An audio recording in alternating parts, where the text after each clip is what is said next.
From Carolla One Studios in Glendale, California, this is the Adam Carolla Show.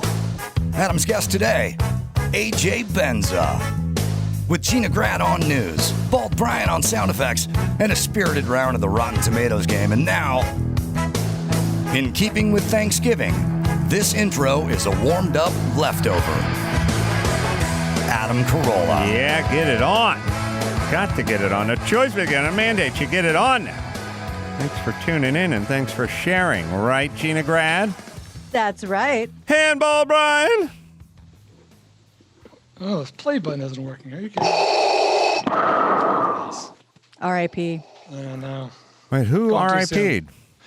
The actor who played Darth Vader, like inside the suit. Oh. David Not James Prowse. Earl Jones. Probably could have done that math. Is Chewie still with us? That's a great damn question. I thought Chewie died I think he did die sort of recently. A couple Did years he ago. have like gigantism, or was he just delightfully tall? I don't know. He was 7'2". Peter Mayhew died in April of 2019. Oh, Chewie. All right. Well, we'll talk about what we did for the Thanksgiving holiday. I had a couple of thoughts before we get into that.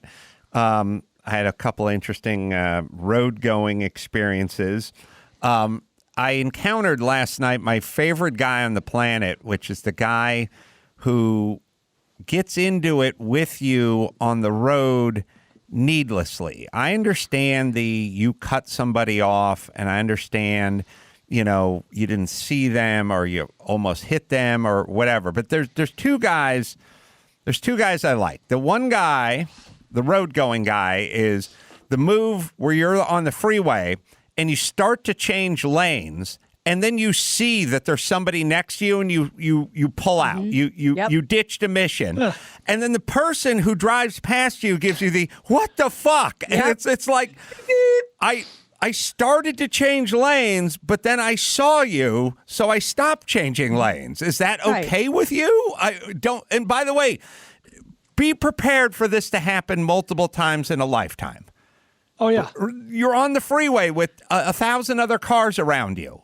And sometimes sometimes you hang out in the blind spot and people start changing lanes, but then they see you and then they stop. And they don't hit you. Right. You react as if it happened, but the thing didn't happen. And the reason it didn't happen is the person that was changing lanes prevented it from happening. Right. You're welcome. You say this is your favorite guy, but I don't think you like him that much. My favorite guy was last night. Last night, I was driving through Pasadena. By the way, wide open. I mean, everyone's out eating. Everyone's out in the parking lot. They're doing all the outdoor dining in Pasadena. So, start getting some body bags because we're going to stacking those corpses up like cords of wood over there. So I was driving through Pasadena, and I had the guy in front of me on the main avenue where the speed limit was 35. I had the guy who just was going 23 the entire time. And this avenue had certain spots that had 2 lanes, but it had other spots where it just sort of had parking or bus lane or whatever on the right. And for a while, I was just riding behind a guy who was just going 23 and a 35. Now, in my world, you're supposed to go 42 and a 35. You're not, when you're going 23, you're not 12 miles off the pace. You're 19 miles off the pace because you got to exceed the posted a little. But he was just going 23. And I wasn't honking or flashing any high beams or anything, but I was kind of up on him. I wasn't tailgating him, but I was closer than Two car paces. I was a little closer than should because I was doing the, hey, man, why are you going so slow in this 35? And then at a certain point, it opened up, and I immediately swung into the right lane, and then we missed the signal, of course. And then when the signal turned green, he took off like a jackrabbit. And I was like, okay, good. Now at least you're moving. Right, and then you're capable of going fast. Right. And then later on, it narrowed into 1 again, and I slid behind him, and we stopped at another signal. And when the signal turned green, he intentionally sat there. That son of a bitch. He What just, a dick. I know it's that move where it's like, why am I being punished? I didn't do anything. You're going too slow. What have you gained? What have you gained? Have you won somehow? Why am I being punished? He did that super passive, or maybe just aggressive move where the signal's green and he just made sure and sat there for a while, just knowing that he wasn't going to do anything. Oh, boy. The guy behind me, of course, missed the signal, because why shouldn't he be punished for this guy who goes 23 and 35? That guy. And also, what is your conversion rate? You know what I mean? Like, if you can turn almost anything into a full frontal assault, then what's it like when you get home? Or like, what's it like when you have a real beef with somebody? His life must be full of conflict. Must have been much of it self-inflicted. Yeah, Right. He's constantly victimized. So then later on today, I was walking Phil, and I was walking him through kind of a rural horse trail-y part. And then at some point, I emerged up in the street, and a car passed me and tooted on the horn. And I thought, oh, must be a neighbor. But I didn't recognize the car. And then I kind of looked at the guy, and I was like, I don't recognize the guy either. And then he gave me the finger wag because I wasn't wearing a mask. Oh, wow. Christ. All right, Lieutenant The fucking fuck? pussy. Jesus Christ. These are middle-aged males.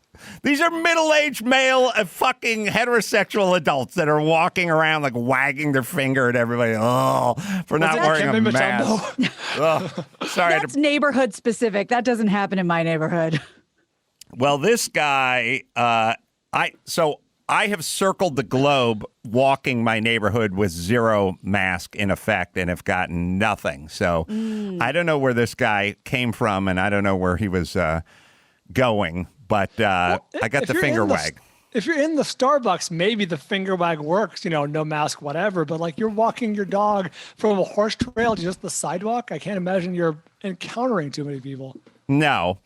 Also, my least favorite conversation that I had with my mom on Whoa. on We have a leader in the clubhouse, your least favorite. well, I have a lot of horrible conversations with my mom, but this is really you guys must have all experienced this conversation as well. So my mom, who I visited with on Friday, said, yeah, what's going on with this outdoor dining stuff? I don't get it. And by the way, look out, Democrats. When you've lost my mom, you fucking lost everybody.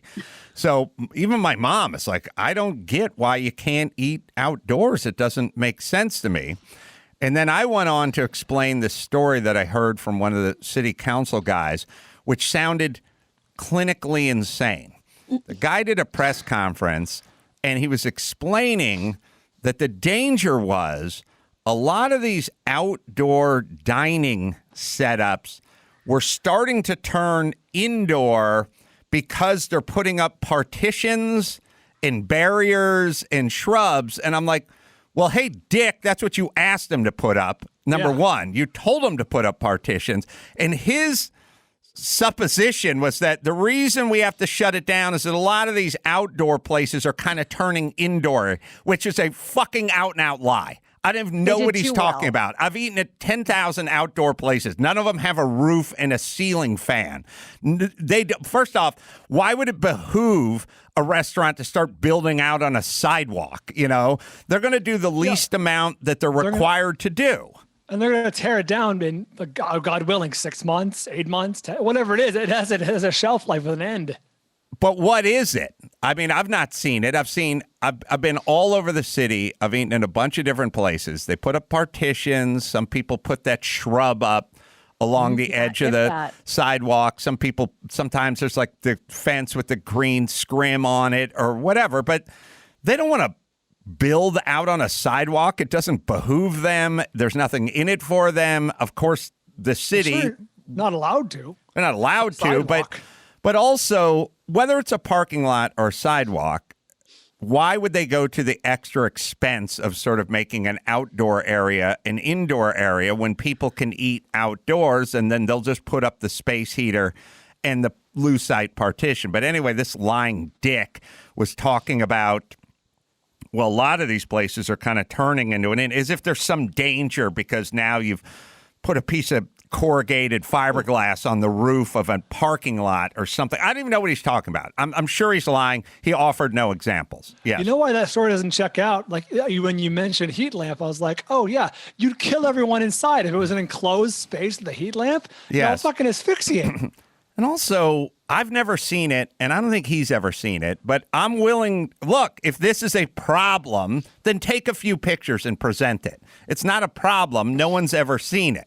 Either way, or deal with the places that are doing it and leave fucking everyone else alone. But that's not what he's doing. He's fucking lying. But when I was telling this to my mom, she was like, oh, okay, well, that's a good reason. And I said, no.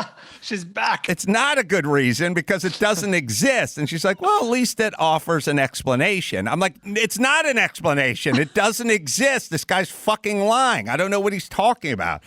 I've eaten, you've eaten, everyone's eaten. Has anyone seen a structure? I've not seen anything. And even if it was, it's still in the fucking parking lot. It's the only really well-built structures that any of us have seen in the last 6 months are under overpasses. Right, that's well-built homeless structures. Right. Yeah, I would love to shit on your point, but the only places I've seen that are even semi-permanent are like gazebos or like a pergola. Right, but the conceit is recirculated air, indoor recirculated air. There's no heating and air conditioning system out in the parking lot, even if you put a gazebo in a roof on or whatever. Right. So this guy's full of shit. But anyway, it made me have to fucking now start arguing with my mom, who's now liking this guy's point. Real quick, Adam, yes. You were talking about passive aggressive things that happen in cars and how much you hate them. I just got to tell you really fast, an aggressive thing happened in my car on Friday. And, there's lots of fun and interesting. And I was in a different state. So now my eyes have been opened to how everyone else is dealing with the pandemic. And boy, it was mind blowing. But on our way there, some fucking dickbag was standing on the bridge over the freeway and threw it looked like half a cinder block, like a cement and steel prongs, threw it over and hit my car as we're driving past it. Jesus, really? That's my car. Oh, you're lucky. That's what happened. Missed your person by 2.5 feet. That's driver's side. It's driver's side, and there's a big dent. There's another one too. In a part of a car that's not that easy to dent, like right on the crease, right on the. So it's between the fender and the side view mirror. It's like close to the glass. The second one you're seeing now. Very close to the glass. Tossed a cinder block over the bridge while we were driving on Friday. That is, in a kind of unspectacular way, one of the most dangerous things you could do. Oh, yeah. Like, you could easily fucking kill somebody if that thing hits a windshield. Thank God it didn't hit the windshield. So we just went on with our weekend. I was pretty pissed, and I called for the to file a claim today. And I thought, oh no. And I asked the woman, she goes, well, that's going to be up to the adjuster. And I go, wait a second. Last time I filed a claim like this, it was because my car was hit in a grocery store parking lot with a shopping cart. And the guy started laughing. He was like, okay, I'm sure it was. I'm sure it did. And I was like, I don't understand what's so funny. He said, well, you're in California. Everybody in California files false claims and says it's a shopping cart. So basically don't honor those anymore. That you get dinged for that. Like the person calling gets dinged for that because there's been so much insurance fraud. Thank you. But I hope they don't think that I could have done this to my car. No, it's pretty... That's damage, man. Yeah, it was a bum out. Wow. How close to Arizona were you?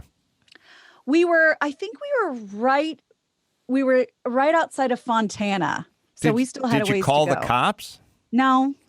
What the fuck was that? What the fuck was that? What the hell? What was that? Did you see him up there? My fiance did. I didn't. I was doing something on my phone and I just heard this crazy noise and it was like spun, so it hit twice and he swerved. I was like, what is going on? He goes, Gina, that was a cinder block. And we saw something kind of roll past us and we just kept driving. I was like, I don't know. I mean, wow.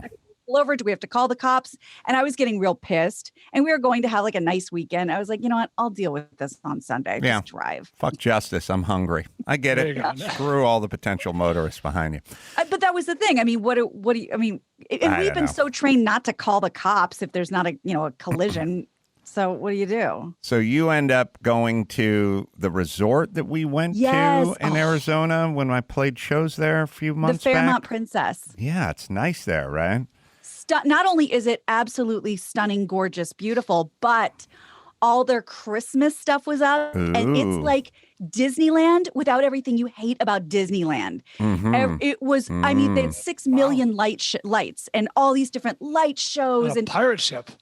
it was, I mean, this is one teeny tiny corner of the resort. This is one thing in the resort. It is everywhere, different gardens with different light shows and different things. And there's an ice skating rink, which we bidded on a few times, and a Ferris wheel and slides. And we did it all. And it was magnificent. Went to the restaurants. It was magnificent. And I have a 30-second video that's really, really amazing for 2 reasons.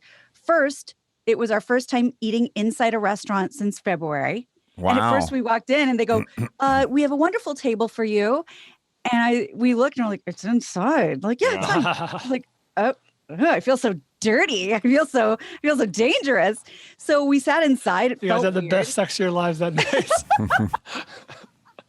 And he was encouraged to order, my fiance was encouraged to order the Wagyu filet. Mm. And I was encouraged to order the Alaskan king crab. So we were pretty happy. I haven't had red meat, beef, anything since 1993. Wow. Maybe what, Brian, 4 or 5 years old? Mhm. And yeah, since you were spoon fed in your crib. Yeah. so I haven't had beef at all. And it was a $100 steak. And I said, well, if I'm ever going to do it, it's going to be now. So we have video of it and sitting inside, which was really, really fun and interesting. Were you there with Teresa too? No, I was there with my fiance and we met up with Teresa last night. Ah, all right. Gina eating beef Better than Mastro's. He said it was better than Mastro's. since she was Even 3 better. and had strained beef. Do it. Gerber's makes strained That's a beef. Michtel's Oh bourbon. my God. Some liquid courage. It was unreal. Fucking Okay. good. Isn't Wagyu good? Oh, it was unreal. I swallowed it, and that was amazing. Get that That's drop. what she said. I feel worse about that now. Yeah. So that was Low Friday hanging night. fruit. Yeah. It really was. Saturday night we went to Toro, another restaurant. Oh and he yeah, ordered Toro. Yeah. He ordered a big ribeye, and I said, "Well, I guess this is what we do in Arizona." And I had another couple of bites, and I Nice. think I eat steak now. It was fantastic. Well, you and Dr. Drew, who just lives off that stuff now, he got onto his red meat thing. I got him into the swimming pool, and he's now a new man. He's obsessed. Oh, wow. I went to Dr. Drew's house for Thanksgiving because my family's in Florida, and his wife Susan made goose. Now Ooh. it's different than duck. Dickens-esque. I was Yeah, like, very. yeah, I was kind of like Crash it. goose. Like I wouldn't have thought of goose. Oh, she made goose. It was goddamn delectable. And Is it like a cross between a turkey and a duck? I would say, yeah, it seems more moist and sort of succulent and whatever. It's like a, I guess the difference, at least the way she made it, the way I experienced it, it was like turkey would be like a turkey burger, and the goose would be like a beef burger or something. It's Okay. like the same kind of general vicinity, but one's just moister and Like richer. if Yes. a turkey was all dark meat, maybe. Yeah, it's kind of like that. But the goose was fan-goddamn-tastic, and she Wow. made it in some way when she learned when she was visiting Prague. It had did the sauerkraut with it and boysenberries or blueberries, I think, with it and sauerkraut. It was good, man. Go So Susan. I went over to Drew's. I got drunk. Drew said, you should just Uber over and Uber back if we're going to be getting drunk. And I said, fine, but it'll never work.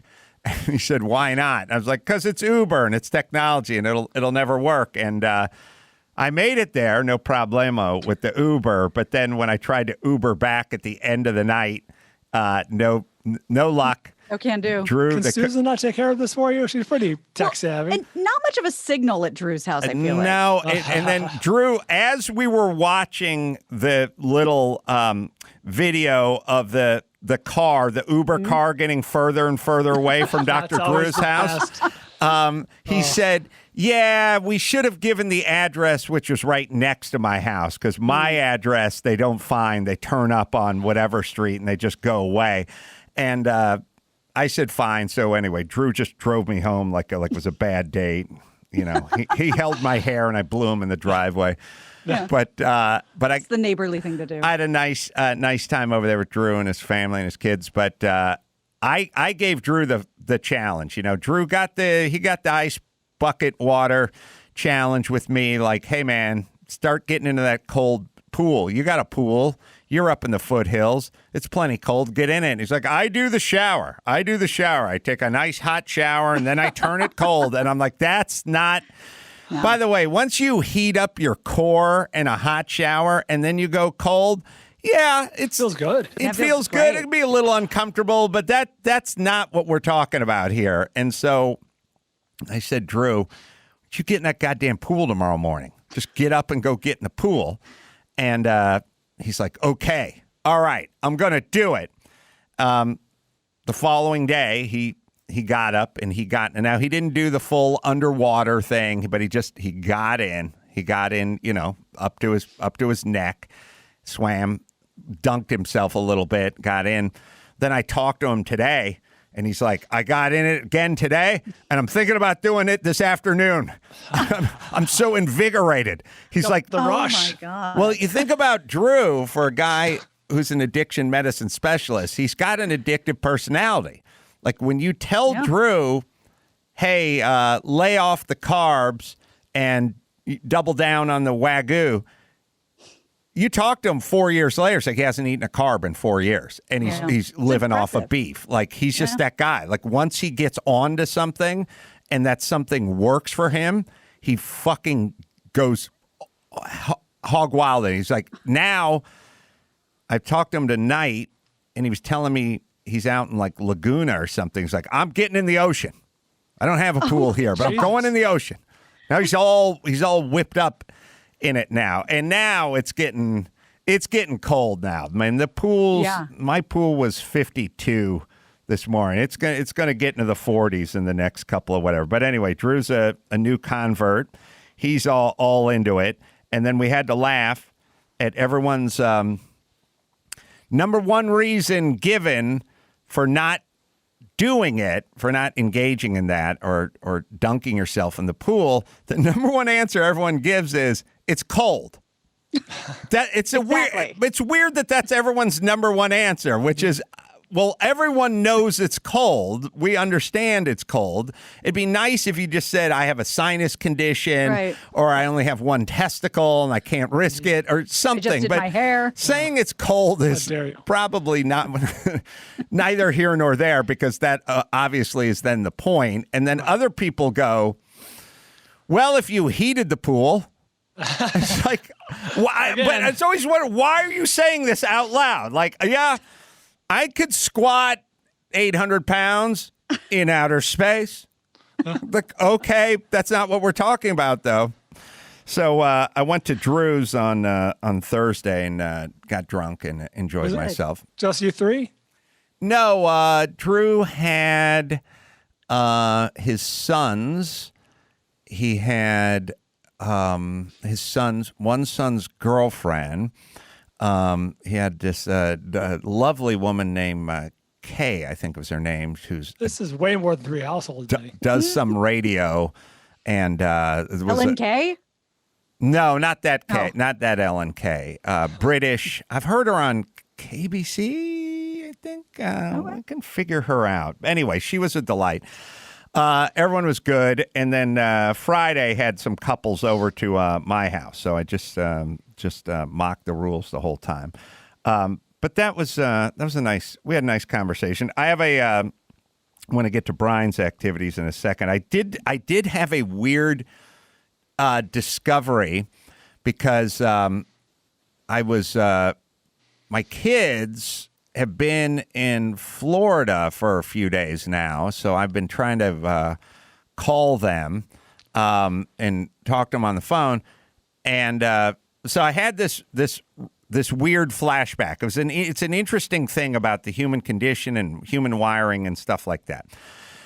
It's an old story that when my daughter was about 2 or 3 years old, I would go to pick her up and she would go, poo-poos, poo-poos, poo-poos, daddy. And I'd go, oh, okay. And I'd hand her to the nanny or whoever, Lynette, this, okay, poo-poos, here you go. Take it away. And also, since she was a very young kid, when I go to kiss her, she'd headbutt me. She'd just hit me at the forehead. And, everyone wants to chalk everything up to everything, but this shit was going on right out of the womb. I did nothing. Utero. Yeah, she didn't even know I was a dick back then. So I'd pick her up, and she would go, poo-poos, poo-poos, poo-poo. And I go, okay, all right, and hand off. And then eventually I started getting suspicious because once you do it 26 times in a row, it's like, wait a minute. But she figured it out. So I had this weird moment the other day. I was like driving home and I called her up and I was like, she was in LA. And I said, hey, Natalia, just checking in. She's like, oh, hi. Where are you? We're down in town center with my friends. Okay. Well, what'd you guys do today? Dad, I got a low battery. I go, oh, okay. Sorry. All right. We'll wrap it up. Yeah. Okay. Love you. And hang up the phone. About the fucking sixth time that happened, where she's like, yeah, I'm with my friends. I got nothing on my battery left. I go, oh no. Yeah. Okay. Sorry. All right. See you soon. See you at home. Hang up. And then I just realized she doesn't have a low battery. That's low her tolerance. Yes. That is her teenage version of poo-poos. I guess she could go, I got 90%, but I just shit my pants, so I got to.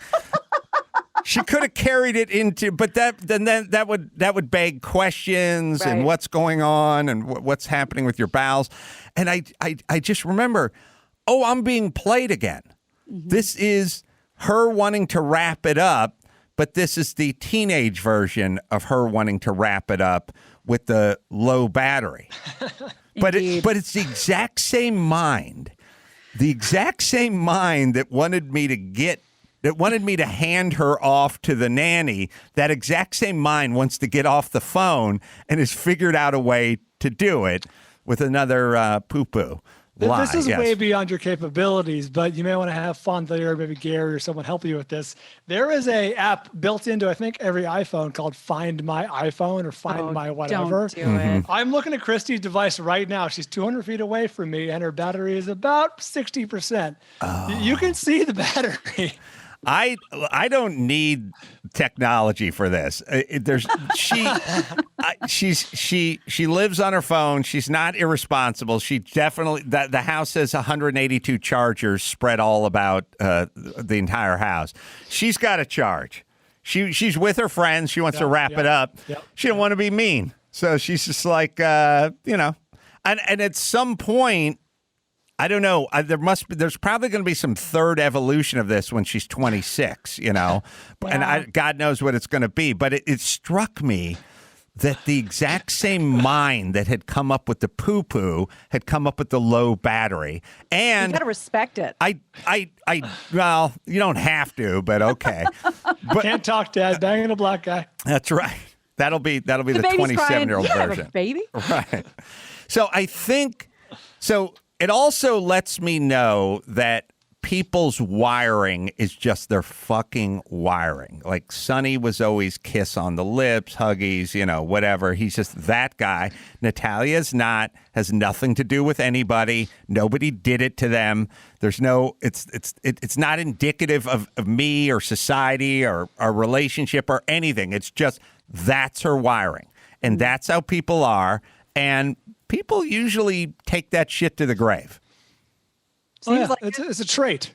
Yeah, it's a trait, but it presents itself so early. I mean, the poo-poo stuff, I mean, obviously she wasn't doing it when she was 7. She was doing it at 2. So now I question this battery business. Very dubious. Suspect. For Christmas, you should get her one of those grab and go battery chargers. Yeah. So now your battery's never going to be low when I call. Yeah. Good news, honey. Call her on it. Well, let's be honest. I don't really want to talk to my kids either. You know what I mean? Yeah. This is kind of a Punch in the bullet card. dodged, you know? And All around. And to be fair, I used to do this to my mom all the time, which is I would call her, and it was before all the hands-free shit, and she'd go, "Oh, what are you doing?" I'd go, "I'm just speeding along the highway," you know, and she'd go, "Oh, okay, well, we should wrap this up. You shouldn't be on the phone with it." And, you know, I'd just be sitting in my living room. Well, the best gift in New York was, I'm about to go into, we're going into the tunnel. We're going to the tunnel. But now it's all cellufied down there in the tunnel. Is it? Oh, yeah. What'd you do, Brian? I'll be quick about it. We were the only plans we had as Thanksgiving approached about a month or so ago.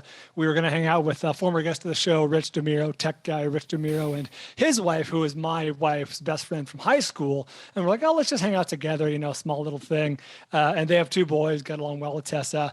And they were like, well, let's go over to our parents' house, to Lindsay, the wife, her parents. They grew up together, obviously, you know, live fucking beautiful mansion up in not Bel Air, Brentwood. The parents. Fine. The parents. Yeah. He's an architect. Her parents did. Yes, the wife's parents Right. have a beautiful, beautiful house. You'd love the architecture. It's the Brentwood Hills, like up by the 405. You know what I mean? It's gorgeous. And they see them. We see Rich and Lindsay, and so it's like, oh, perfect. We're all in the same bubble. And then Christy's parents canceled their trip, so they were going to go up north or up to Phoenix to see her brother. Cancel the trip, so now it's 4 of us. So we, similar to you, broke the law, had 4 people, 4 households in the same house. And to the parents' credit, they did everything, you know, knowing my condition. They opened all the doors, all the windows, the skylights, everything. Was all open. It was freezing, but it was very, very nice. It was very thoughtful. No booze for me. The first sober Thanksgiving since I was a goddamn teenager. But the booze physically burns my esophagus. Like it is as though it is like not heartburn, but it is as though they're like it's inflamed and the booze just sets it on fire. It hurts so much. But you've kerosene. not heard of a butt funnel? I mean, what kind of commitment is this? It felt gauche in the company of others. Although I guess I could have snuck off. Couldn't excuse yourself. With you know, with all the windows and the skylights open, there's never a better time to drop the pants and bust out the funnel. I was driving. So anyway, we dinner was lovely. I've been given the green light by the doctors and nutritionists to go ahead and enjoy some carbs for the time being because I'm losing weight at such a rapid pace. So I enjoyed, Christy made 3 pies, apple, 2 pies and a cheesecake, pumpkin cheesecake, apple pie, and chess pie, which is chocolate. She made a chess pie. I know, it was so fucking good. What kind of pie? Basically chocolate cream pie. Oh. I guess there's something that makes it a chess pie, but it's chocolate cream. You know, I'm not a big fan of screwing around with cheesecake, but pumpkin cheesecake is with awesome. the graham cracker crust. Of course. So Had good. that in Arizona. Yeah. I don't. It was enjoyable. I was trying to think, and I meant to ask Drew actually when I talked to him today. And I keep forgetting. What is the rule? You go, okay, you have people over to the house, and now you have couples over to the house, or people who, you know, you haven't checked out, you haven't vetted these people. And then they come to your house, and then they leave your house. And I know you can get it from them, like when they're there, but once they leave, then what? Well, that was the big thing. How long does it linger? Does it linger in a house? Like they're not really down with the surface stuff anymore. People aren't worried about the countertops, but remember that was the first alarming thing about COVID is like it can live on fabric for 14 days. And I think that's been debunked. But initially that was the very alarming thing. It's like, fuck, you're not safe anywhere. But it is, how long does it just stay in the, you know, like Pigpen and Charlie Brown? Yeah. How long does it just hover in your orbit? And we did a similar thing because Thanksgiving we knew the kid was going to go have Thanksgiving at his mother's and we were going to a friend's house. So we decided that everyone will get tested. You had to, we said your test is your pass. Your negative results are your pass to come in. So we did that and opened all the doors and windows. But just really fast, it's kind of funny because kids don't like to sit and eat. And they certainly don't care about stuffing, and they don't care about any of this stuff. So I said, since he's going to go have Thanksgiving later and we're going to go have Thanksgiving later, what if we just cooked all of his favorite 5-year-old taste bud foods and just whatever it is, whatever junk, whatever crap it is, and have that for our Thanksgiving dinner. So there's a picture of it. We made corn dogs, pizza, 2 kinds of pizza, brats, because he loves brats, and I got a big thing of Martinelli's sparkling cider. Jesus. And we sat in the back patio. He's 5 and he loves brats? He loves brats. He's going to be an alcoholic. It's a frat guy. That's a fucking that's a budding alcoholic right there. If you like brats at 5, you're going to end up in Wisconsin drunk. So I said, why are we doing 2 Thanksgivings? He doesn't want Thanksgiving food. And we just sat in the back patio, and he had the time of his life with his little mini pizza and his little sausage. That is something Andy invented called a pizzadilla. And it's amazing. The shell you're looking at, that is cheese. Damn. And then you just fold it over, and it's unbelievable. That looks like what Garagos ate in the green room of the club in Florida. So good. Passed out face down into. Do you have Garagos is snoring a little more? Yeah, do you have that somewhere? I just got to, send that to Drew. Okay. It's so funny. I had this conversation about, I was saying to Drew, I was going, Mark calls himself a heavyweight, but I matched him shot for shot, and then I went out and did a 3rd show and fucking stuck the landing. So, Mark's a good drinker. He's not a great drinker. I drank half a bottle of tequila, and about halfway into bragging about it, I was like, oh, Dr. Drew's an addiction medicine specialist, and now he thinks I'm a full-blown alcoholic. You're going to get a call. Didn't help yourself. We'll play it. Oh, that's right.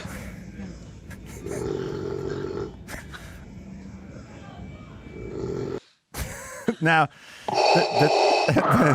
the thing that was kind of funny about Drew, though, an interesting piece of information. He said, he was actually being kind. He said, it is a marker for being an alcoholic, being able to handle a ton of alcohol and not really be that drunk. But he said, what you did was a little bit different because you were fucked up, and I was fucked up.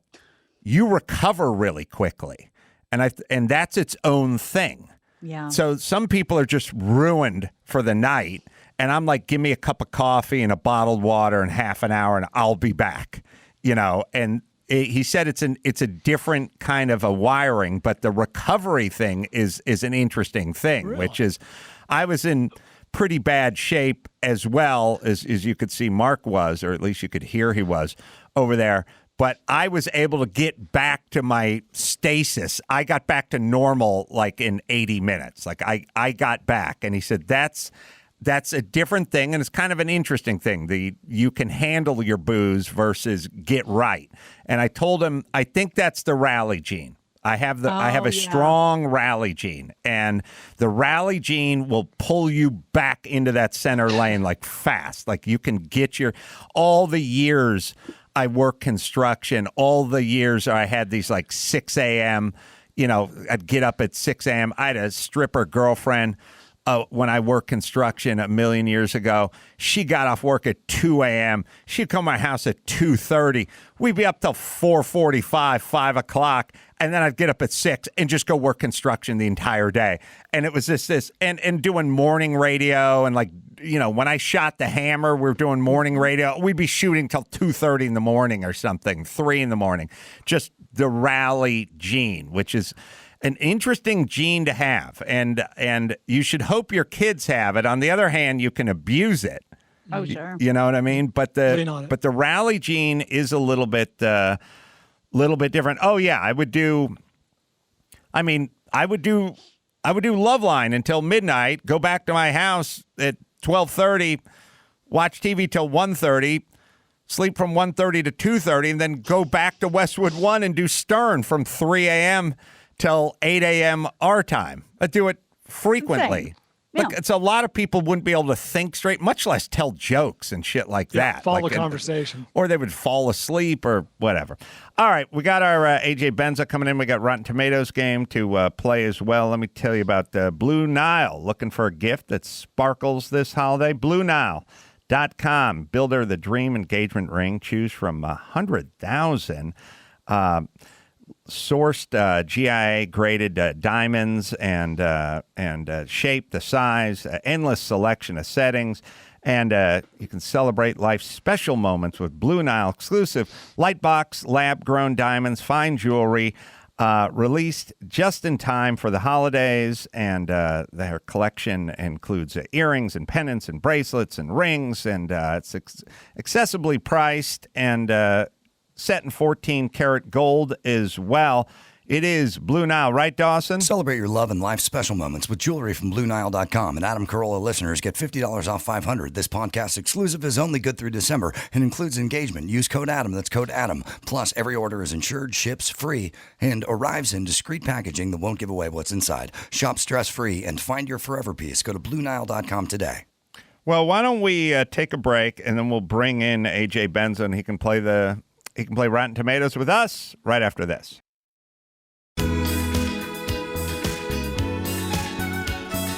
Listen to that noise.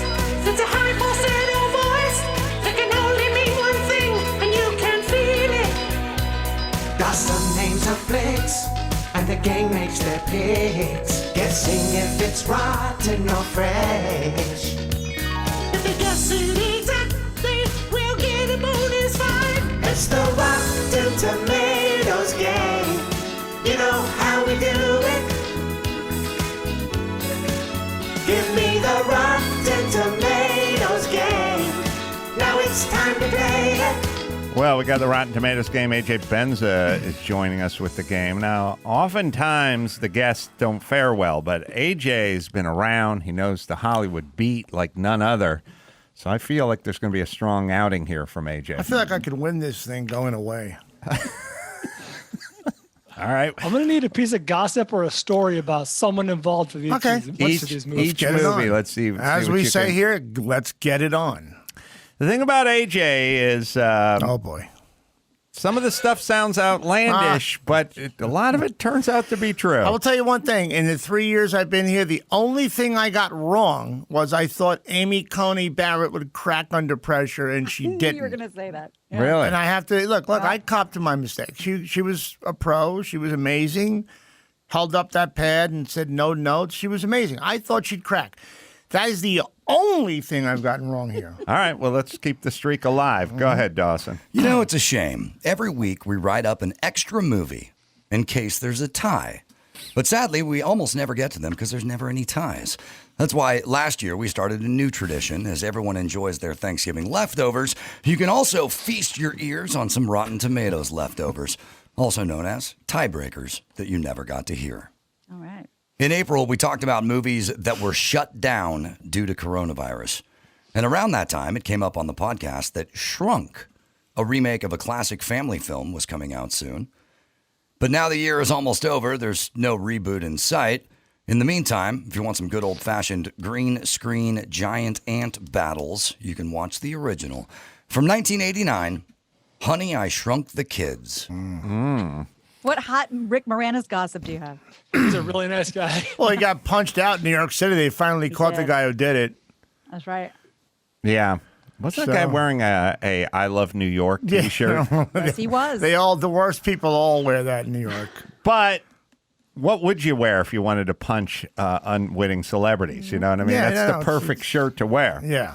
Oh, I'm laughing here because we have more audio of your nephew farting. Yeah, by the way, hot off the press, my nephew Joe Fernandez, he said, look, tell Ace I've cut down. How old is he? He's 40.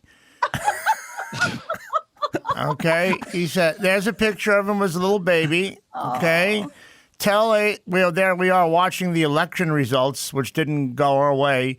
And he said, tell Ace, look, I cut back on alcohol. I'm not eating wasabi peas or drinking half and half, but I can still get one out for the Ace man. So you're going to hear what we call the dirty bumblebee. I love farts make me laugh. I know, they're great. So Great. goddamn hard. All right. Dirty Bumblebee.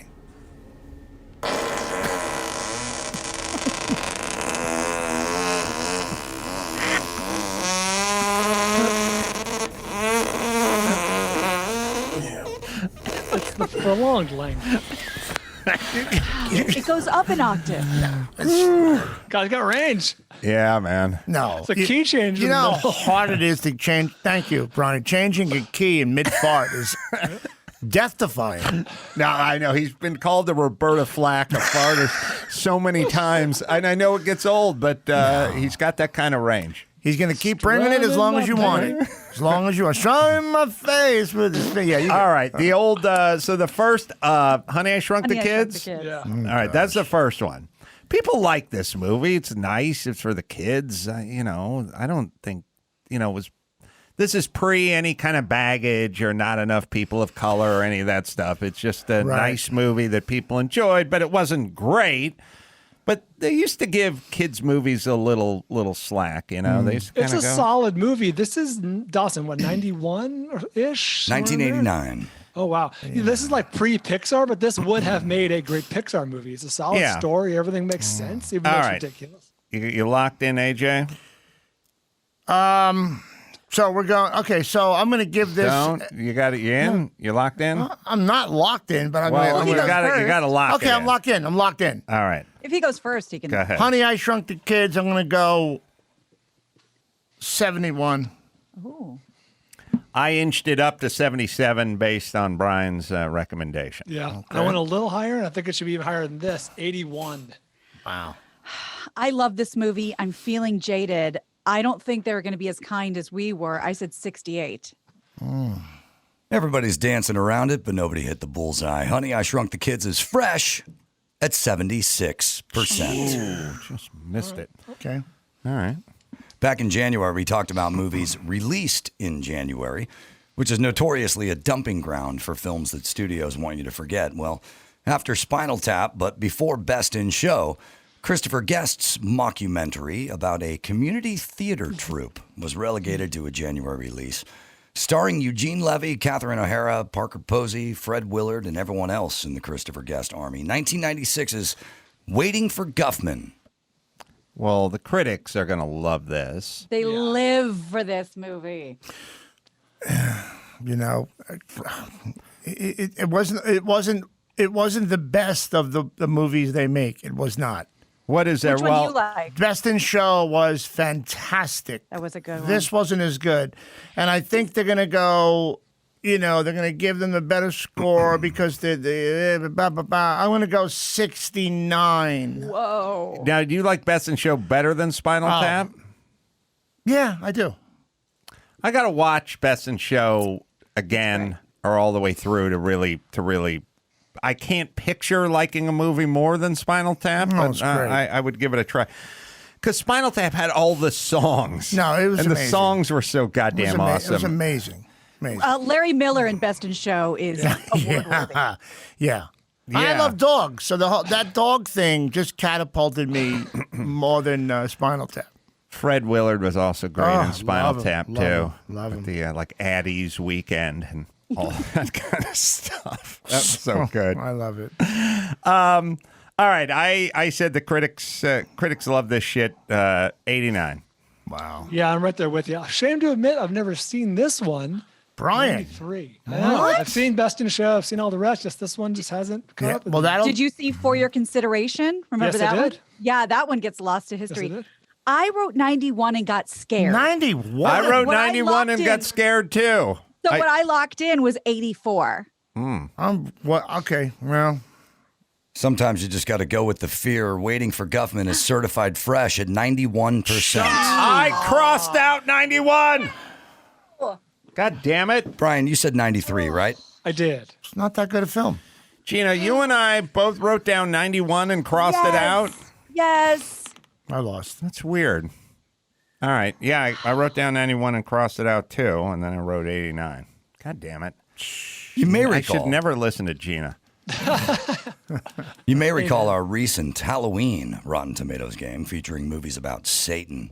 And within the game, we featured 2 movies where Keanu Reeves took on the devil, Bill and Ted's Bogus Journey, and the Devil's Advocate. That's right. Jesus. Yep. Yeah. Well, wouldn't you know it, Keanu Reeves faces off against the devil yet again in this early comic book movie about a demon hunter who's been to hell and back from 2005, Constantine. Oh, my God.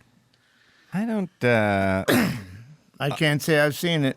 No, I haven't seen it either. And I haven't seen it either. I'll tell you something. Keanu Reeves, nicest guy in showbiz. Everybody loves him, even though he's dating this 85-year-old woman who people think is beautiful and she's not. But, well, he gets points for being with an old lady, not some young piece of ass. He has gray hair. She is old. What? First off, I'm She's an not old- giving him points. Who is his girlfriend? She's an old artist, like old loves her. artist. Yeah, she's not hot at all. So He's they get 47. She's your ass 47. Everybody's giving him points because he's banging someone who looks like your Aunt Edna. Meanwhile, she is not pretty at all. Her hair is the grayest you can get. So they're giving him points because it's the new fucking world. This is an outrage. Look at this. Okay, he's dating Helen Mirren's ugly sister. He needs to fucking clean up too, not for nothing. Shouldn't we award him bonus points for not being so trapped in the aesthetic? No. I need tits on that. I need something. Give me tits. Give me something. But you can't come out there with the white hair like Wilford Brimley and act like I'm really in love. They're not. This is a whole trap. She's an artist. There's been a lot of stories about her. She's plagiarized art. It's a whole thing, and she's latched on to Keanu to further her art career. Based on that, has nothing to do with Constantine. But I will give Constantine a 52. Ooh. Oh, I got so caught up in the old know. girlfriend story, I'd lost my Hold on. concentration. Sorry. Before we guess again, Dawson, what year? 2005. Okay. All right, there's 2 genres. There's 2 genres I hate. It's, go back to hell and fight the devil thing because it's unclear what works. Sometimes the guy puts his thumb on the other guy's sternum and it starts making a burning sound. And the next thing you know, the guy turns red and it's like, is your thumb a weapon? How does this work? It doesn't seem to affect other people. The go back to hell and fight the devil genre. The only genre I hate worse than that is, Flip genre. Vin Diesel's. He's the blind swordsman. You know what I mean? He's a blind, but he's a swordsman. Well, first off, I'd rather a guy be a blind tram operator than a fucking blind swordsman. That seems like the worst combination ever. Oh my God. He's in outer space fighting with a sword, but Exactly. he's blind. He's blind. And fuck that. Yeah. Adam, No. Yes. Keanu Reeves represents the nexus of your hatred because there's this movie, and then in the third Matrix movie, he gets blinded but can still kick ass. There you Right. go. Right. And then, so here's what I would argue. If in fact the lead character is blind, and then they show the arch nemesis reaching for the dagger, and at some point he says, I'm sorry, but I'm going to miss you. And he lunges at him with the dagger, Right. and then the blind lead character grabs his wrist and snaps you're it. not blind. Well, then who cares if you're blind? Right. If you're fucking faster than Bruce Lee, Right. and you work off of movement or scent, Yeah. I don't know, Scent. but then who cares if you're blind? It's like when Stevie Wonder caught the microphone when Paul McCartney dropped it. Yeah. The motherfucker's blind, but he caught the microphone.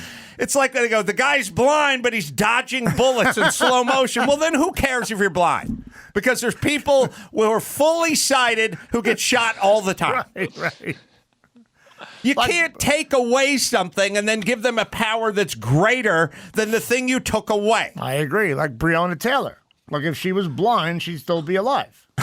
Jesus Christ. I'm just bringing it back to the. I know. Okay, I'm you sorry. have like a social Tourette. I'm sorry. All right. I have no idea what this movie is. They couldn't have loved it.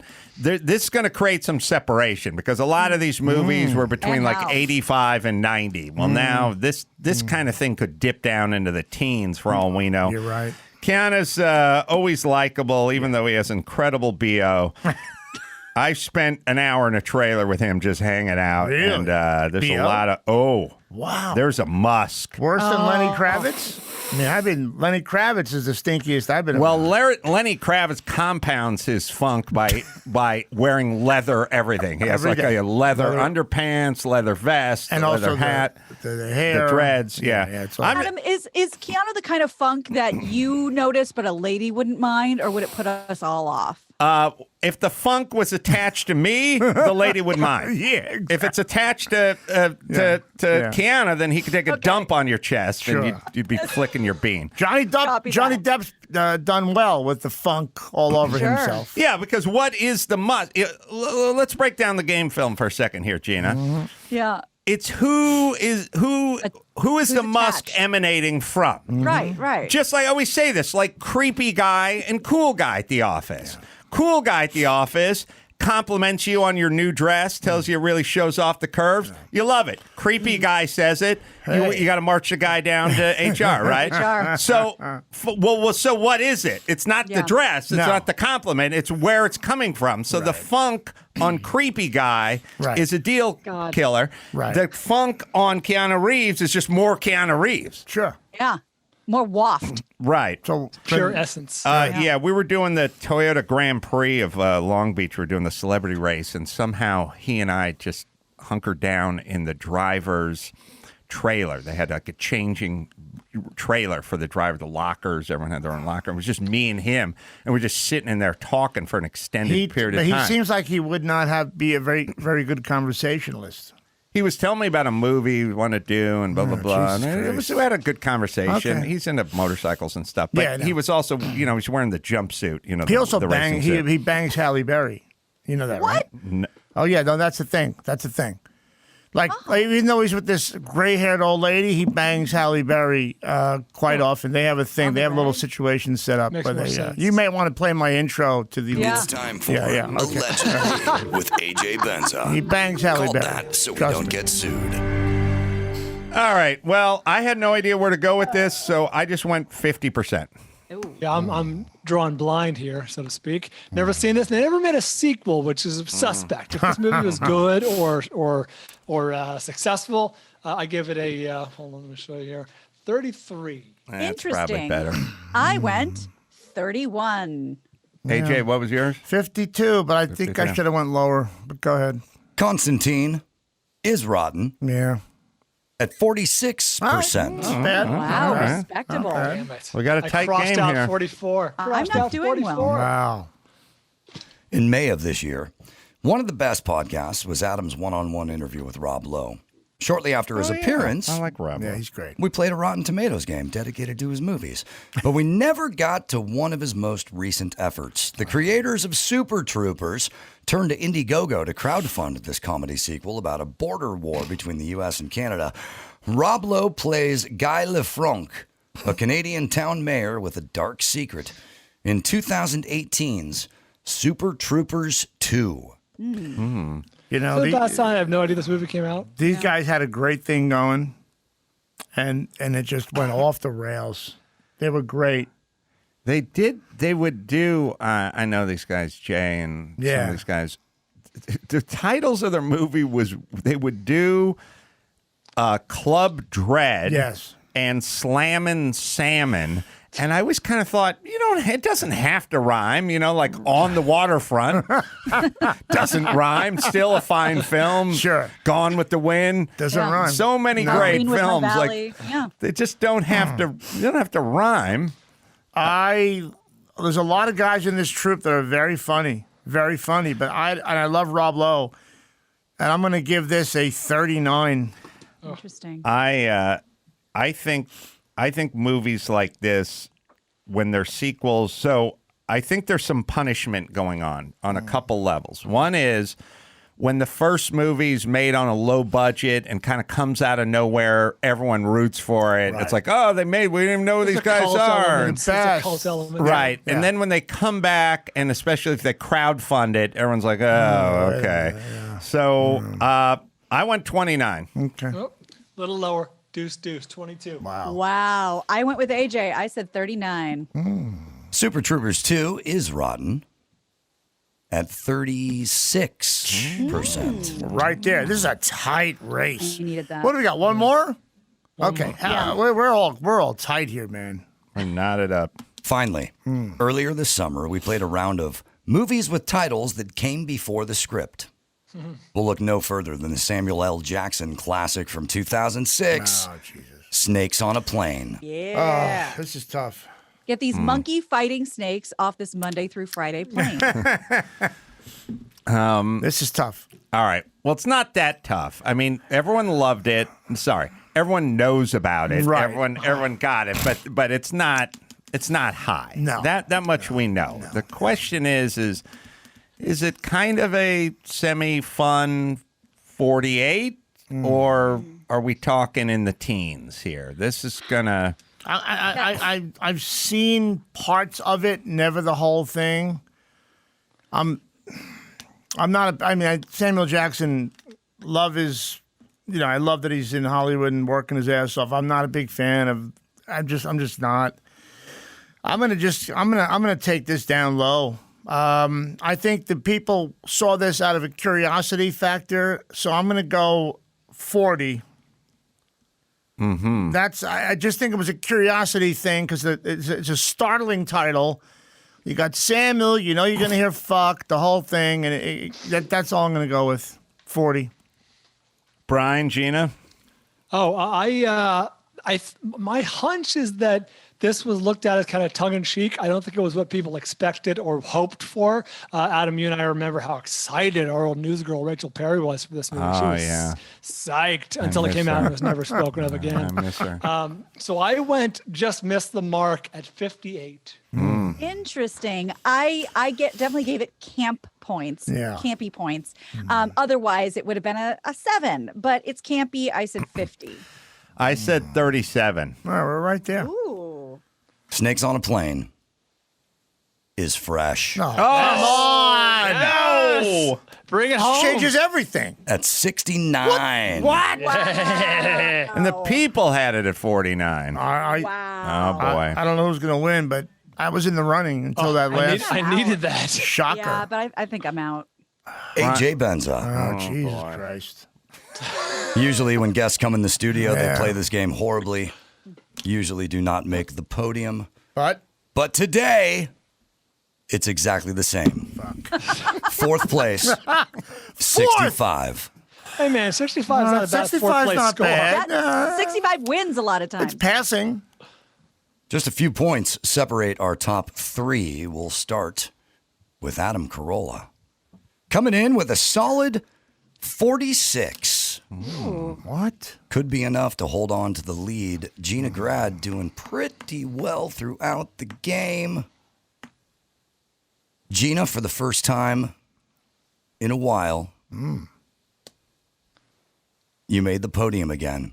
Third place at 52. Oh, boy. Leaving us Bald Brian is his over or under Adam's 46. I will tell you there is a 1-point differential. Don't you do this to me. Don't you dare do this to me. This is very crossed out 44 for God's sake. controversial. Controversial. Recount.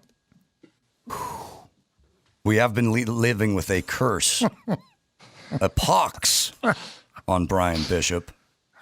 We'll see if that stands today. Bald Brian with a score of 45. Yes. Oh, God. Dang. You Sometimes the win good guy wins. by Sometimes the good guy 1 wins. point. It's the Rotten Tomatoes game. You know how we do it. Wow. What was I crossed your out two scores that would have brought me much closer to, or much, toward a decisive victory. But here we are. I crossed out a 91, which would have got me a 5-point deduct. What was your final score? Final number on Guess Snakes on the on a last Plane? one? Yeah. I crossed out 61 and put 58. Oh, that's what did. I went so low. I'm surprised that movie is solid. I mean, fairly solidly fresh. No, that killed me.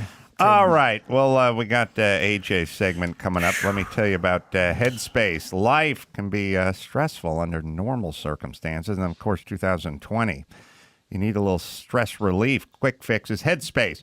Daily dose of mindfulness in the form of a guided meditation. Easy to use app. Just put it right on your phone. If you're overwhelmed, they have 3-minute SOS meditations. You don't have to dedicate the afternoon to it. Just take 3 minutes and get your head right. Need help falling asleep? Headspace has wind down sessions. Parents, Headspace has morning meditations you can do with your kids if you want. Reduce stress, improve sleep, boost focus, increase your overall sense of well-being. I put this app on my phone. I use it especially when I'm on an airplane. You just sit back and get your head straight, especially now more than ever. Backed by 25 studies, 600,000 5-star reviews, and over 1 million downloads. It's Headspace, right, Dawson? It's time to check Adam's voicemail.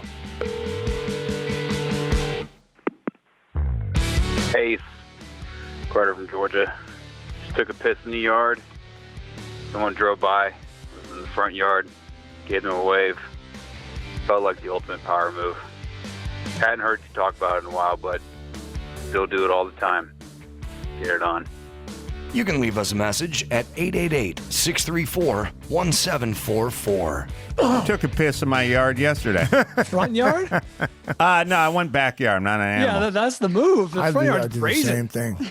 I say do. I say I'm telling you, I tell all homeowners, once a year, throw a party. You'll get your shit together. All the pictures you have leaning against the wall, you'll hang them up. Like Right. you'll go through your house. You'll start pulling shit out of the cupboard that you shouldn't be in there. Use it as an excuse to get your shit together. Have a party once a year, and then also a couple times a year, take a piss in the yard. Yeah. Because nothing says home ownership. Brian Mark your understands. territory. Couple times a year, buddy. In the break when AJ came in the studio, I went out that back door and peed in the backyard. Good for you. Good for You mark your territory, It's man. right there. God right damn there. right. Boy. God damn All right. right. Now, if your wife let's did play. that, would you have a problem with your wife doing that? Um, That's a weird thing for your wife. Dawson. Yeah. Well, for me, I wasn't that upset to see Lynette peeing in the yard. It was just on top of a German guy. That's where I was Yeah, like, I now, draw the line. I'm sorry. Yeah, I'm that's open-minded, but even I. Yeah. Dawson peed in his yard 3 times today. Yeah, I was working on Ace Awards all day, so I just had the studio door open, and I still needed to listen to everything. You Is it can't hear that the time of studio from year? the bathroom. It's All that right. time of Just year. walk right out the Wow. door and pee in the backyard. Three times, fool. All right, should we play AJ's intro? It's time for Allegedly with AJ Benza. Called that so we don't get sued. What do you got, AJ? Have you gotten sued yet in 3 years? No. Okay.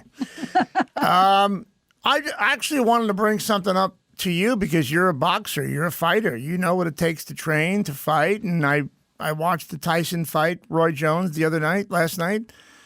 And I was satisfied. You know, it is what it is. But the ego thing, like as a fighter, ego is such a huge thing for men to step in the ring. And Tyson had such an ego. It was unstoppable when he was a champion. And I think obviously now he's having a good time and he's relishing his life where he is right now. But I don't know. Did you, I mean, not that you fought for any titles, but do you understand the ego thing that these guys go through? Because I was surprised that Tyson smoked or inhaled that toad venom. What was the story with the toad venom? Yeah, he went. You know, there's this whole thing where you get these toads in the Sonora Desert, and there's a venom on them, and you can inhale it or scrape it out and snort it. There's all different ways to do it, but Tyson said once he did it, that's what convinced him to fight, to just go back and fight and reclaim his life. Before that, he had no interest in going near the ring. So he was tripping. He tripped, and he still and by the way, he said he smoked weed before the fight with Roy Jones. He's even said he smoked during fights, which I don't know how you can do that. I don't know what that. How do you smoke during fights? I think you got to do a chewable, like a edible or something. Okay, I don't know that's if you not can... smoking. That's what. Yeah. Okay. Sure. Well, I think generically I've ingested THC.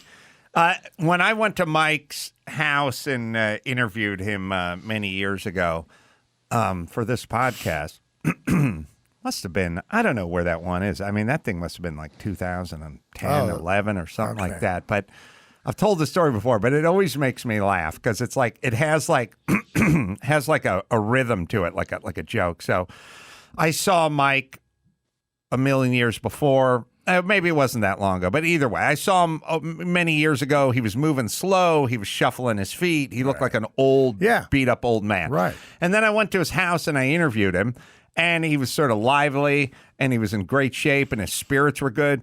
And I said to him, Mike, you seem so upbeat now. You seemed before, you were in a totally different place.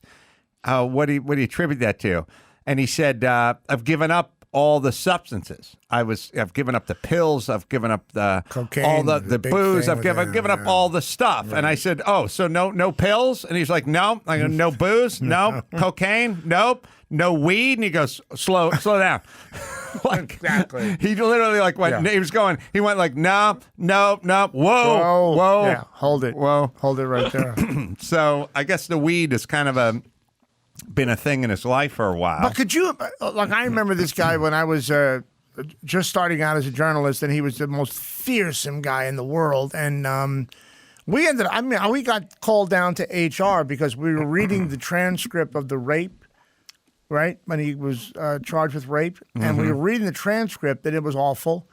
And the fact that we read it out loud, some women in the room were just upset, and we went to HR, which I never heard of HR back in the 80s, but we went down there and got You talked went to personnel. Yeah.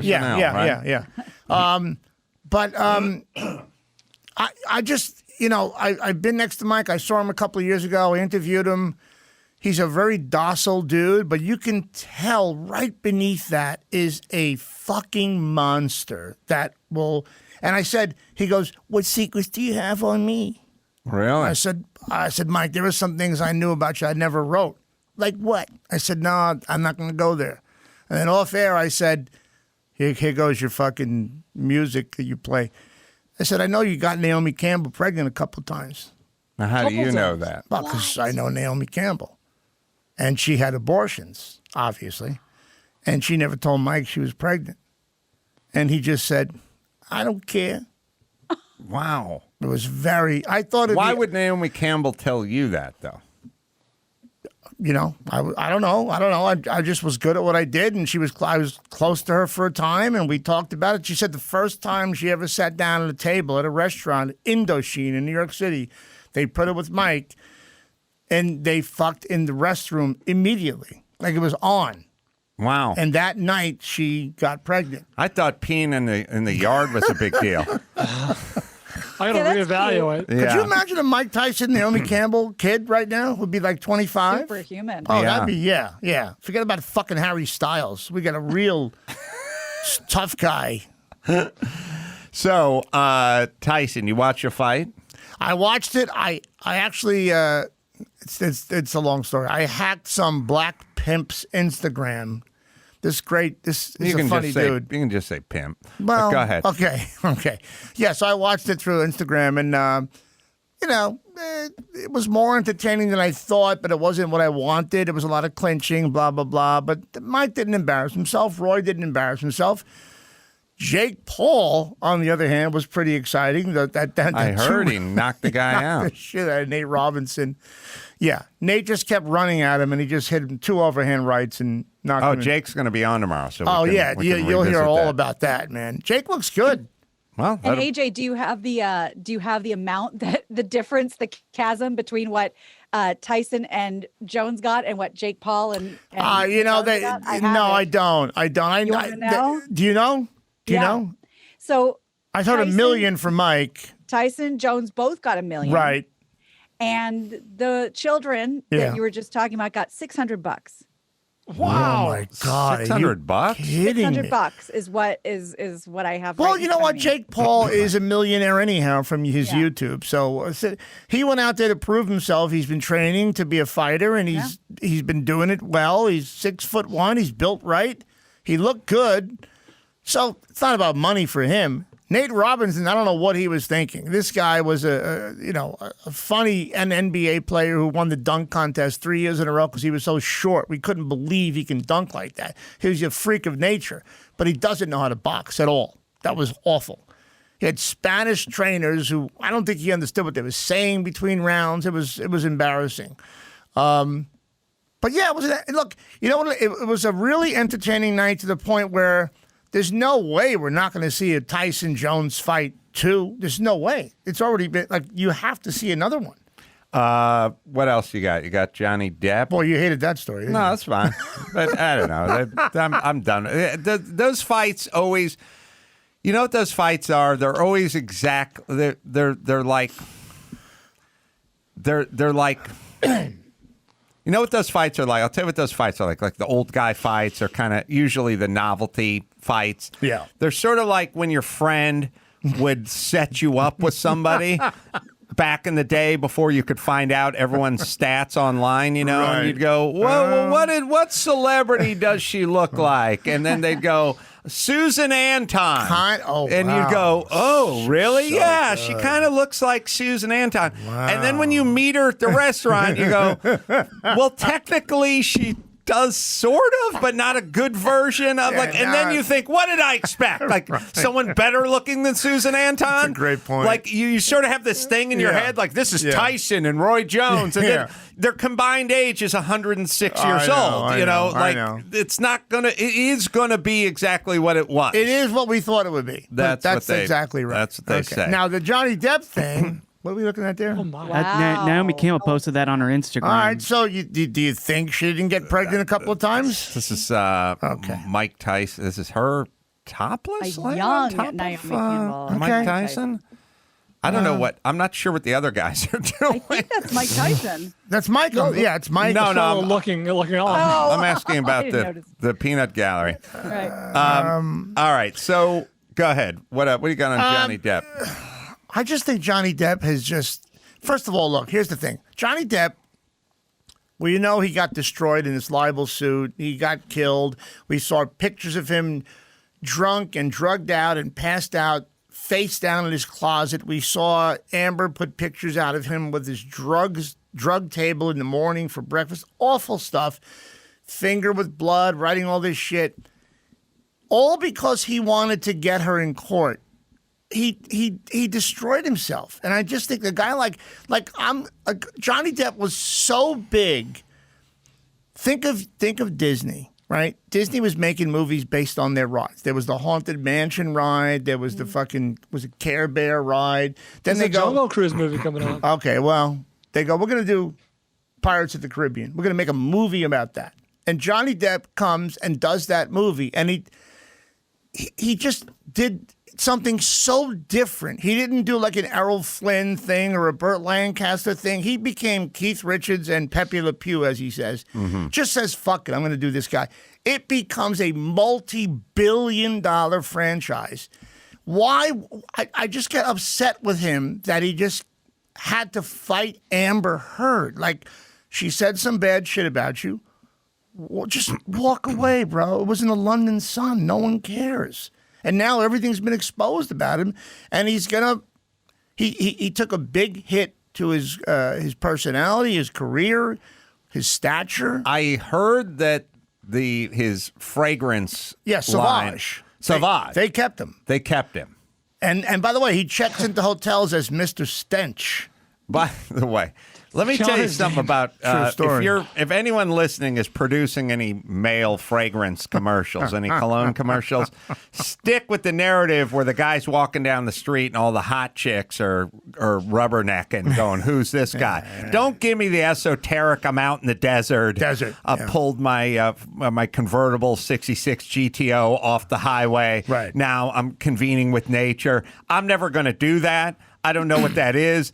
That's something that Jim Morrison would do on peyote. I'm not going to go out there and fuck an anthill.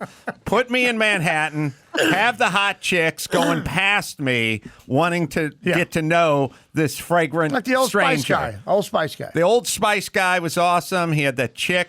She was anxiously waiting for her man to return from sea. Which is the way women should be. Right. She constantly. stood up there in the window and was waiting for his schooner to pull back into port. Let me tell you something. I know you have an Italian heritage. Do you know marinara sauce? You know what that means? No. Marinara is the sea. And the women could see their men coming home from the sea, from the ocean, and they would prepare a quick sauce. So the quick sauce was marinara. Oh, really? Because there's the men. I see the boat. Marine, yeah. There you go. Mari. Marinara. There you go. The best commercial from my youth was High Karate. Oh. High Karate was aftershave, and you literally had to fight women off. Why was it called high karate? Why Come on, was Gina, do the math. Why was canoe called canoe right. canoe? Why not Canoe? just canoe? Do Or you how canoe? about just kayak?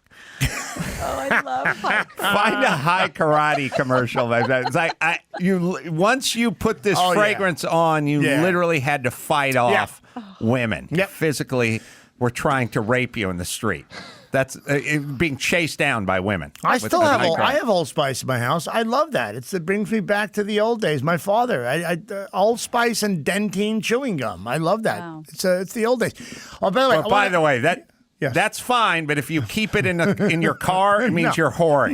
No. So your dad was out whoring. If it was in the car and it was in a cigar box. He did have his Mustang convertible, 60, whatever. You would know better. Was it 65? The red Mustang convertible, soft top? They made them all. Yeah, they he made had them he did 65, that 66, midlife thing. But no, it was in the house. I want to throw something out He here. brought the horse home. No. Gosh. Although he was the mayor of the mall, Smith Haven Mall. He was the mayor of the mall. Mayor, they gave the mayor because he was a character. And whenever women won Miss America or Miss USA, part of their duties were to go to malls and And my father would always bring them to our house, and he would cook them clam chowder, or we'd make. And I was a little kid with Miss Americas and Miss USA in my house. That was pretty fucking cool. My dad would rent Herb Alpert records from the library. Wow. He would take them home from the library. So that's what came into my home. Tried. High AJ, that's karate. You have setting- high karate, Max Fana? That's setting every girl in AJ's life up for nothing but failure. I He's know. used to having Miss Well, America I in looked house. for beautiful. I mean, it set me did? off. It set me Yeah. off. Is this 1970s? My father, yeah. People. No, I'm talking about the high karate, sure. Yeah. 72. Oh, hi. Like, yes. Like, height. No. H-A-I. No, it was H-I-G-H. It says No, I don't think it was H-A-I. H-I-G-H. It's HAI. Oh, what am I It was looking at? height. It was a Height. Japanese thing. Oh, sorry. I'm looking at the search up top. It says high, like No, high it's area. high karate. High karate. Yeah. It was guys would Here we go. wear. Here It we was go. guys would wear aftershave. So you'd shave and then you'd take electric shave and Right. you'd splash it Just on and you smack it. I still have Pinot. like home- You ever have P-I-N-A-U-D? Pinot? No. They go at the barbershops. I love Pinot. All right, we'll play you the high karate commercial. Here we go. This is High Karate's top secret lime orchard, where High Karate's cracked botanists have developed the only lime big enough and powerful enough to go into High Karate Oriental Lime after shave. Oriental. Wow, Oriental. High Karate All the hot Oriental chicks Lime working in with the indispensable orchard. instructions. No one had good teeth back then. Why are you trying to hit them? Jesus. You have to kill smack the hose. Wow. High Karate Oriental Lime. Be careful how you use it. Be careful. He's trying. He just. Yeah. Yeah, man. That's, You could tell the year by the teeth. They just, it wasn't, the veneers weren't there, Invisalign. The theme was you put this cologne on, women will attempt to physically rape you where you are, and then you have to use your karate skills to beat them down. You know, the lime Love it. orchard. I love it. Speaking, let me keep in the Oriental theme. This dude, Daniel Hsieh, you know, the Zappos guy who died? Oh, I didn't know he died. Isn't it funny? No one knows he died. The guy was worth $800 million, and he died yesterday. He was in a fire in Connecticut in November 19th. Guy worth almost $1 billion burns up. No one knows about it. A house then he fire. died. Yeah. And let me tell you what's going to happen. You're going to find out it was a meth fire. Oh, really? You're going to find out the guy was not as happy as you could think somebody would be with that kind of money. The guy rebuilt downtown Vegas. He did amazing things in Las Vegas. He was a tremendous person. But like Steve Bing, the Hollywood dude who jumped off the 27th floor of the condominium in Westwood or something? Century City, yeah. Or Century City? We're looking at the same kind of thing with Hsieh. Yeah.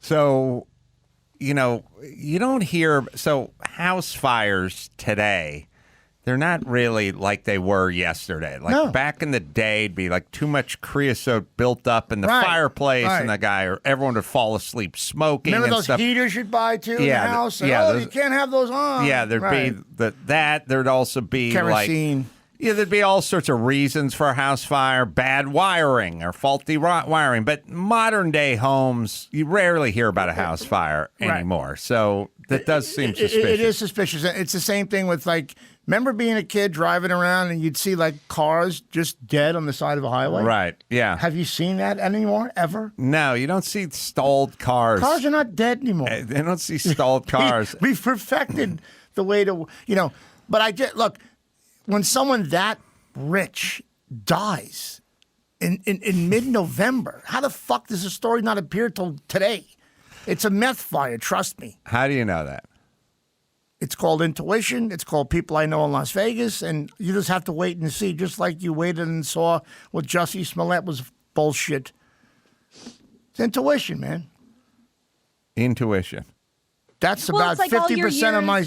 That's 50% of my instant recognizing a story right away. Yeah, we all do it. You do it in everyday life.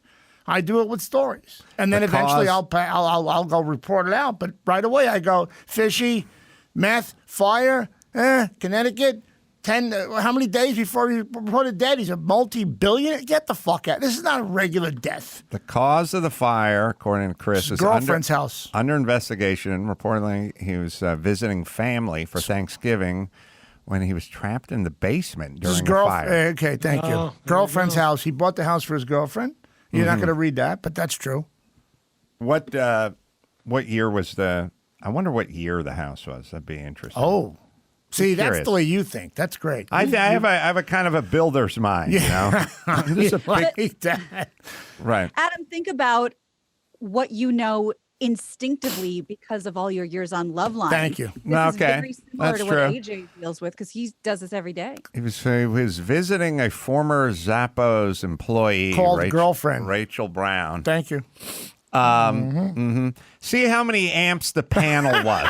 Was it a 200 or 400 amp panel? Right there. They have 240 service. The 210. Yeah, figure that one out. Yeah. All right. Was the microwave a dedicated circuit? Was it a 40 amper?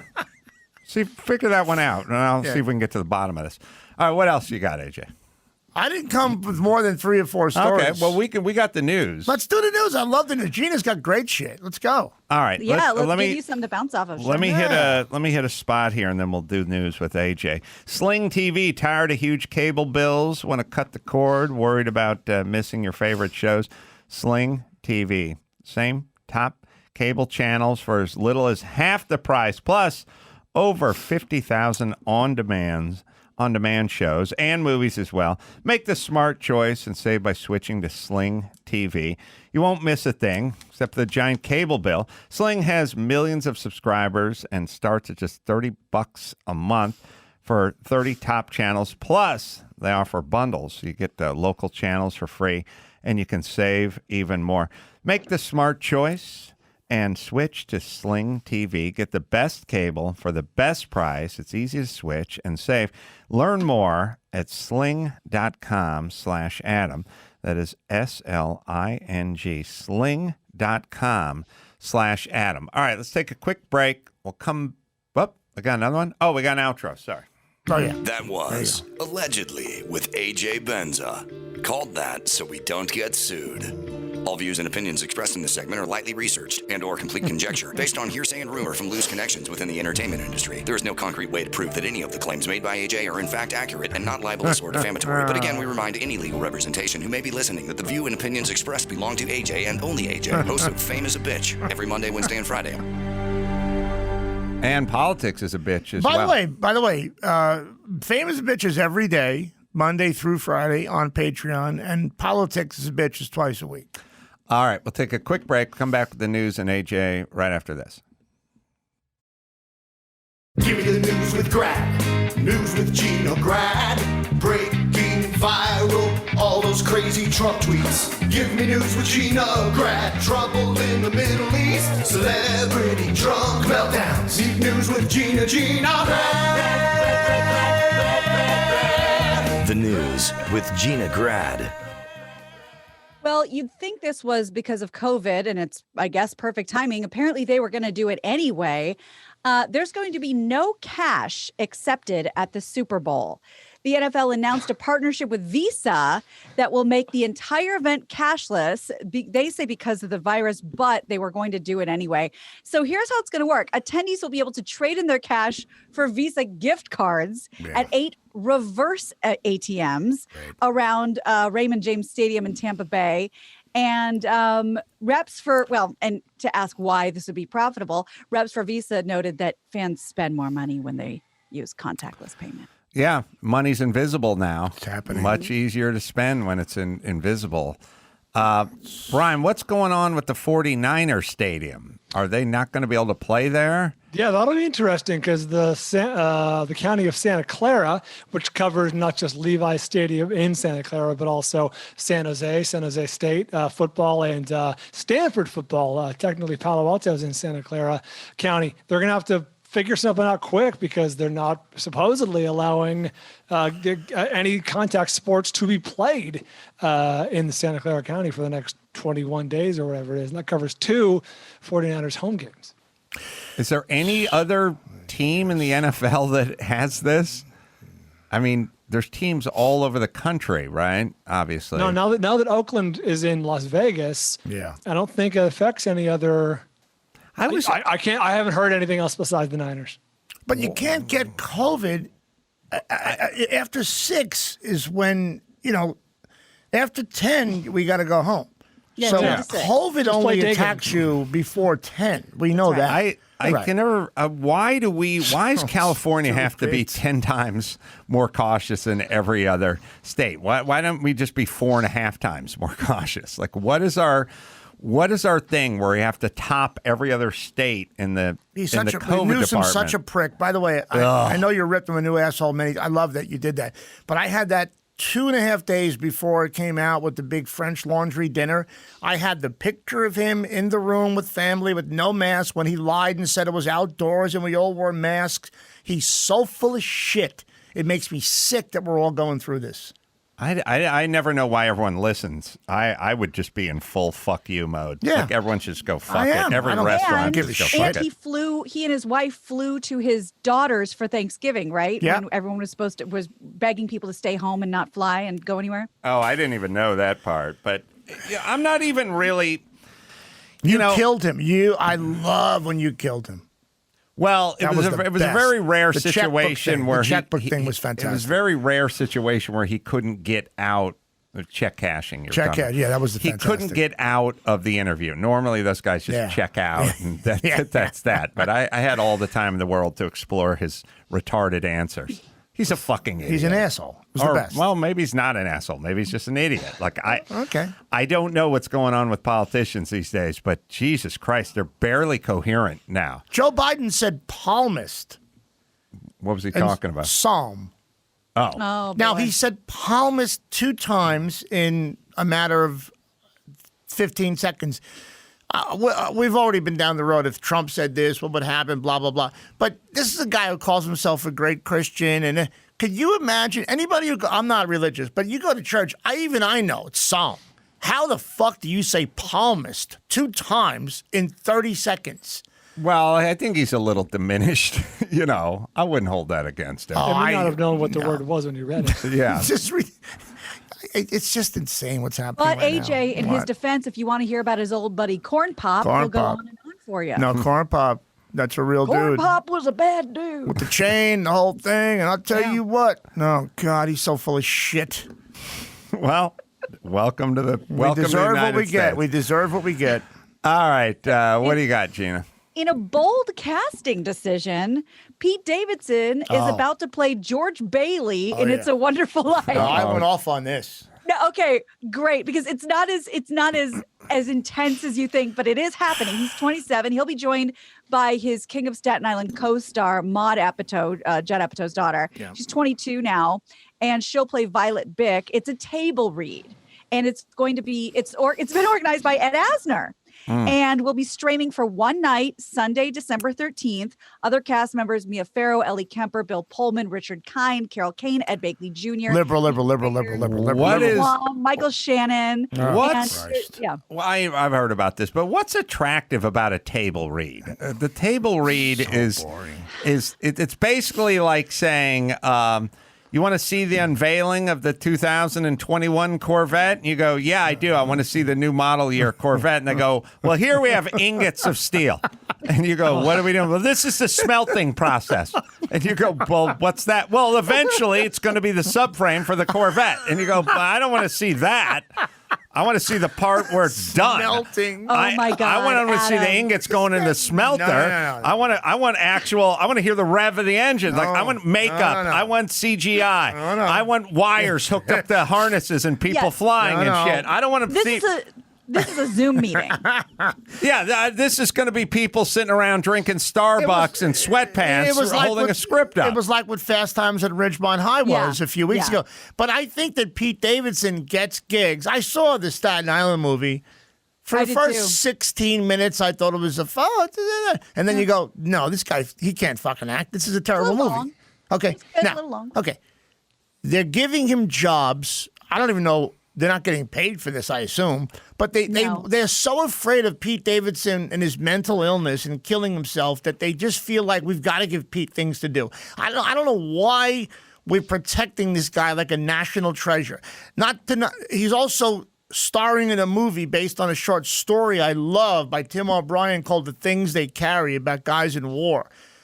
I can't accept that Pete Davidson is getting this work. It's ridiculous. We've got to stop this. Well, it's a table read. No. The Things They Carry is a movie. Oh, no, I'm not talking about that. The table read is bullshit, but it's like, really? He's fucking Jimmy Stewart? But come on. I think he's portraying him.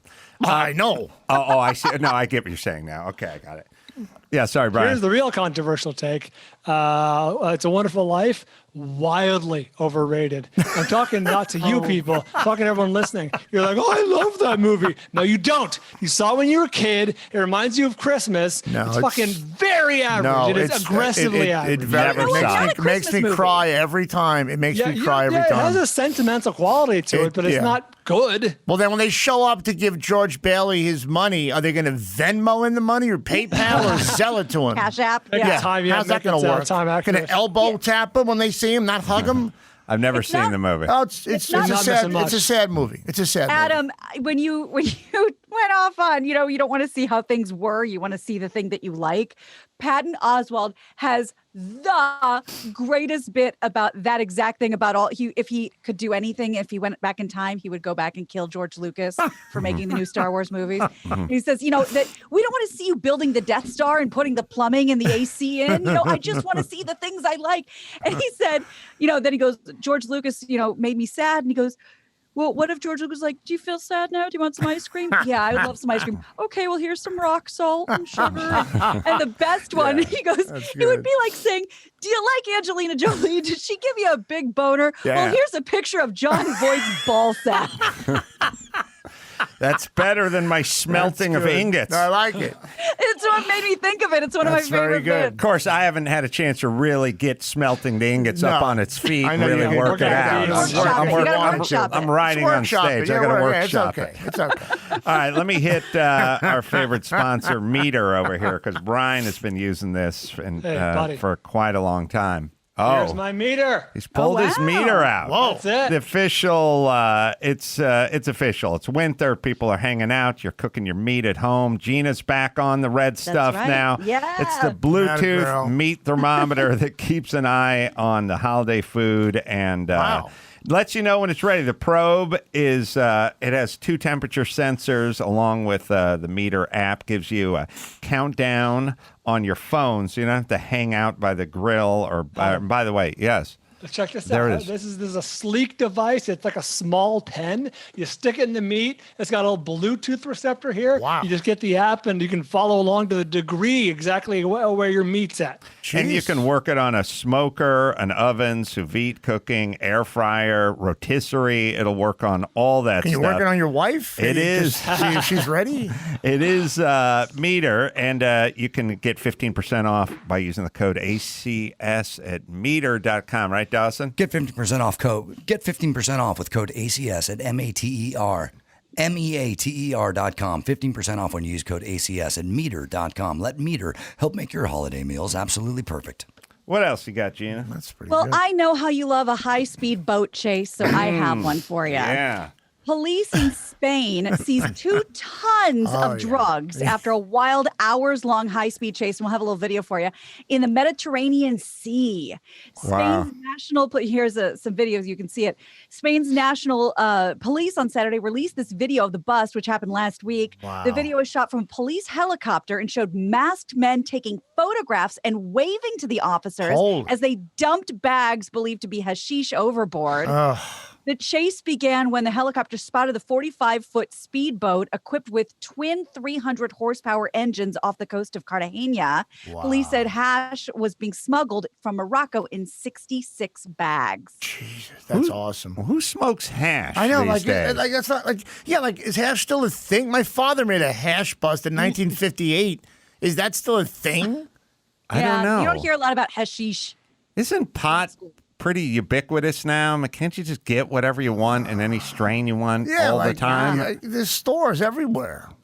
Yeah, and then there's all the edible stuff and the gummy, But everything. when I was in Cuba, I went to Cuba a bunch of times in 98, 99, 2000, and you can't, it's very dangerous to have drugs in Cuba. They don't care if you have a thimbleful or a kilo, you're going away.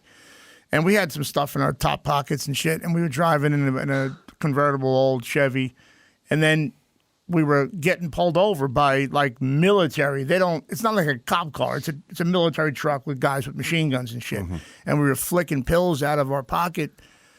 And turns out they knew the driver. He was an actor on soap operas there, and they wanted a picture with him. It's But diversifying. Yeah, that's the whole but I mean, spectrum. that's serious shit. Yeah, you get drugs Wait, behind the I'm Iron sorry. Curtain, you're dead. I think Brian and I are confused about something. Yeah. The soap star of Cuba was also your driver? No, it was actually it was his car, and the driver was showing the cops or the military people his picture that this is so and so's car, Ernesto. I forget his last name, and they flipped out because it's Ernesto's car. Okay, I see. You can go.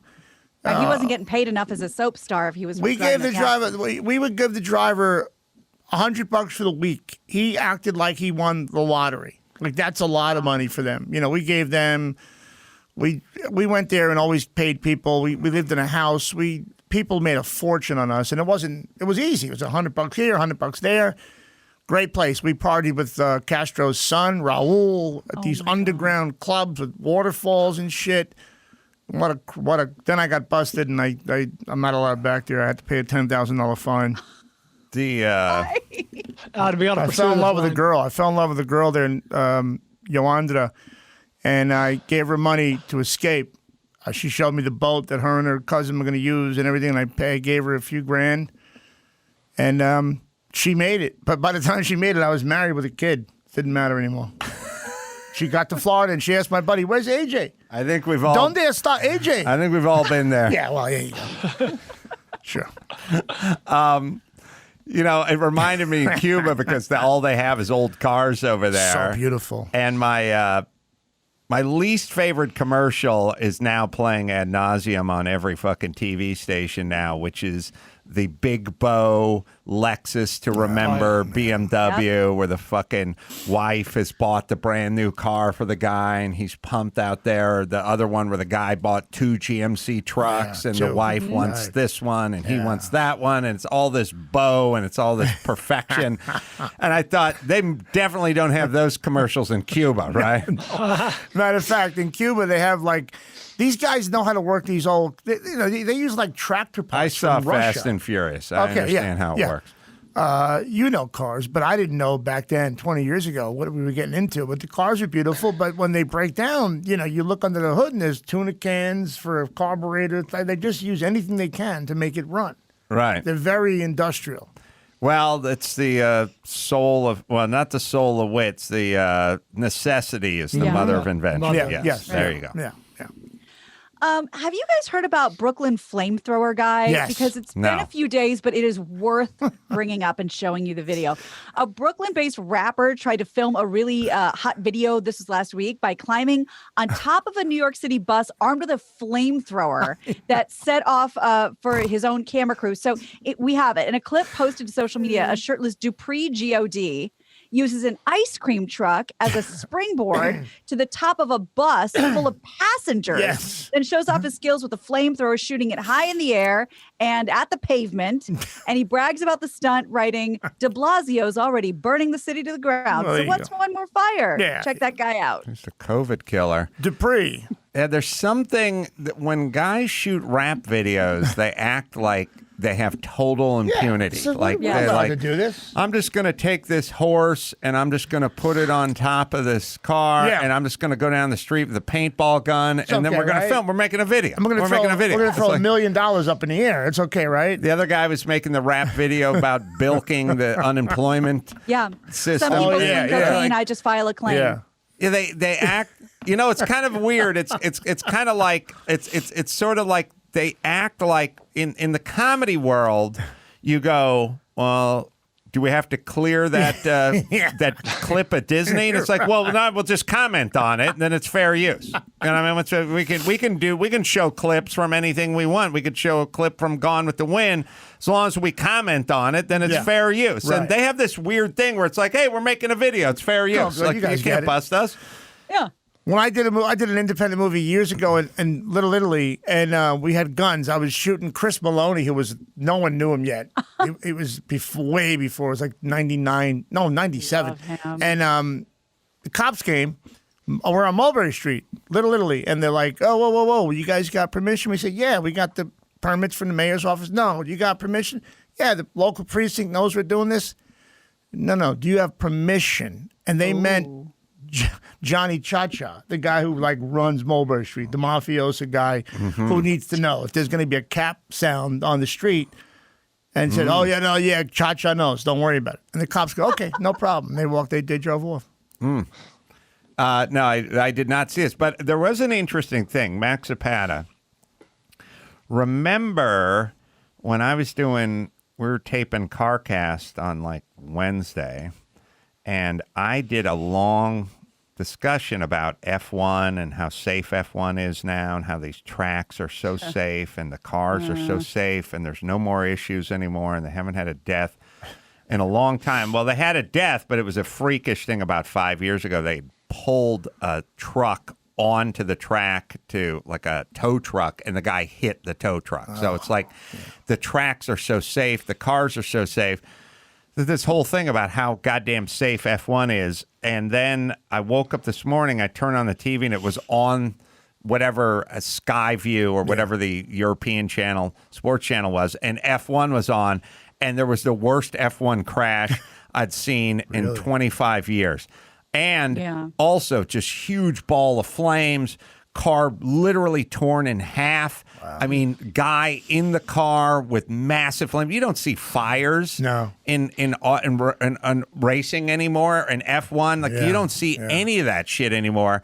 And literally after I'd gone on my whole soliloquy about how safe it is, crazy crash with huge ball of fire. The guy got out. Away. The guy got out. But I mean, you just don't see that anymore. No. And it just goes to show, if you just wrong place, hit it just the wrong way. Yeah. Ayrton Senna's dead because a piece of his suspension just bonked him in the head. Right in the head. He didn't have a scratch on him. He just got hit, got in an accident. A piece of his suspension just busted off and just whacked him in the head. Great That's why he's dead. It's a great doc. Great but doc. Not a bruise on him. No. Just a weird, freakish, stupid thing could have been 2 inches the other way and would have just got right out of the car without a scratch. Yeah. You have that? Can you find that? It's a. There it is. Jeez. Is his name Romain? Wow. Romain. Oh my God. Grosjean? it's crazy. The guy was in the car during this huge fireball. He made it. Oh, there he. Oh, Jesus Christ! Jumped out. Yeah. Wow. Are those flames have to be retardant to that kind of fire, right? You have to use the suit he's wearing. Oh yeah, or maybe any fire, but it just looks like there's nothing on him. He just hopped out. the Zappos guy should have been cooking up his meth. That's a meth fire. But you got to show the accident. I mean, this thing just hit and just a huge ball of flames, and the car was just torn in half. Well, literally. Okay, please, you're the expert. Clearly, whenever there's an accident, we always see movies, cars go on fire. That does not happen 95% of the time. No. So what does it happen during a race like F1? Well, all the cars have fuel bladders. You know what I mean? So they used to just have a tin can. Okay. And then it'd be fuel everywhere. Very lightweight, yeah. But now they all have this ballistic rubber that's inside of the can. So it's like a can, and it's like the kind of thing you could just shoot it with a gun, and it wouldn't do anything. Really? You know what I mean? Oh, my God. So they put this bladder, they put a fuel cell in every car, and it's pretty damn indestructible, this shit, this ballistic rubber that's inside of their fuel. And I don't know all of that F1 has, but they used to just have fuel everywhere, and the fuel was just in the can. I'm not in a can. It was in a sheet metal fuel tank, right? Like a car has. Right. We can watch. Let me see this crash. Oh. He just goes right into the guardrail, and there's just a huge ball of flame. The car's literally broken in half. What do you think happened that he had? I see what happened. The guy Someone cut him off. Cut him right off. Yeah. And he went right into this thing, and it just created this. What speed is he at this point, do you think? It was 140 or 50 or something, something like that. Wow. And it just immediately turned into a huge ball of flames.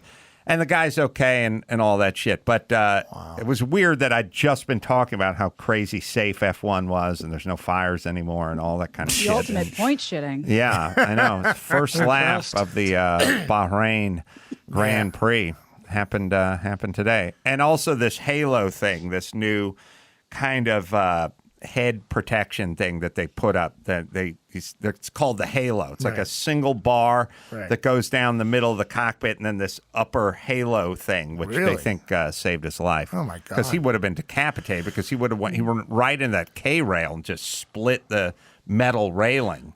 Yeah, when I go in your garage and I look at the cars that you ride in, I just can't believe you squeeze your body in those things, and I just can't. It's just insane. Yeah, a little bit snug. All right, let me hit NetSuite here. If you're a business owner, we don't need us to tell you how tough running a business can be. But don't make it harder than necessary. Don't let QuickBooks and spreadsheets slow you down.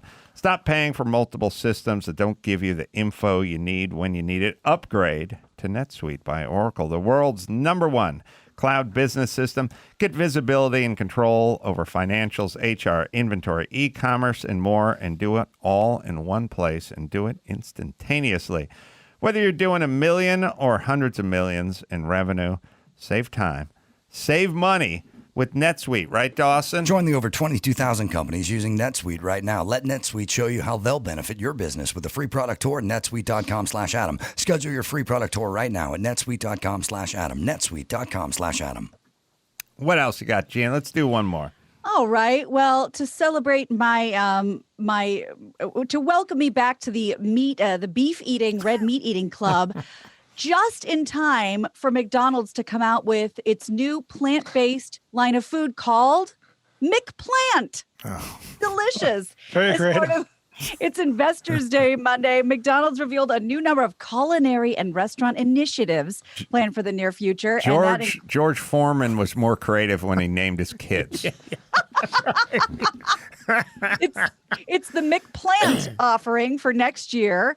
Early this year, McDonald's Canada tested the meat-free burger made with Beyond Meat in its PLT, plant lettuce and tomato. PLT? And lettuce and tomato are plants, you idiots. That's good. The trial ended, but so the Impossible Burger and Beyond Meat, and these are major companies that said we don't want to go direct to consumer. We don't care about getting in the grocery store cooler. We want to go and attack the restaurant industry, which is why you can get a one of these burgers pretty much anywhere.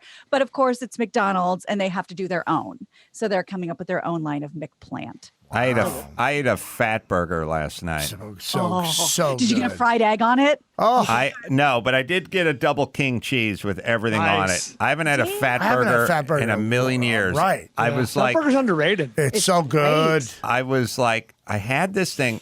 I rarely eat fast food. I'd been doing the gourmet food for like the last 3 days, and I was just sitting around my house.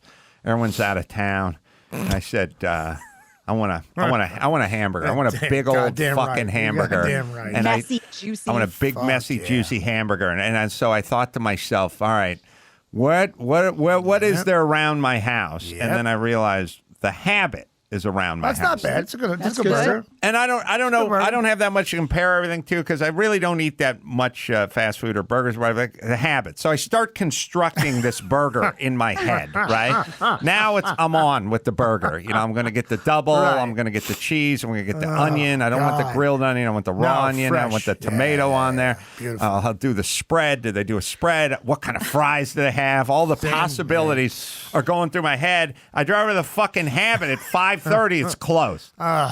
Oh. I don't It's a know. COVID thing? Look Why up would the the Habit be Habit in the closed? town center in La Cañada. See, I don't Why would the know. Habit be closed? It's dark as Naomi burger. Campbell's pussy.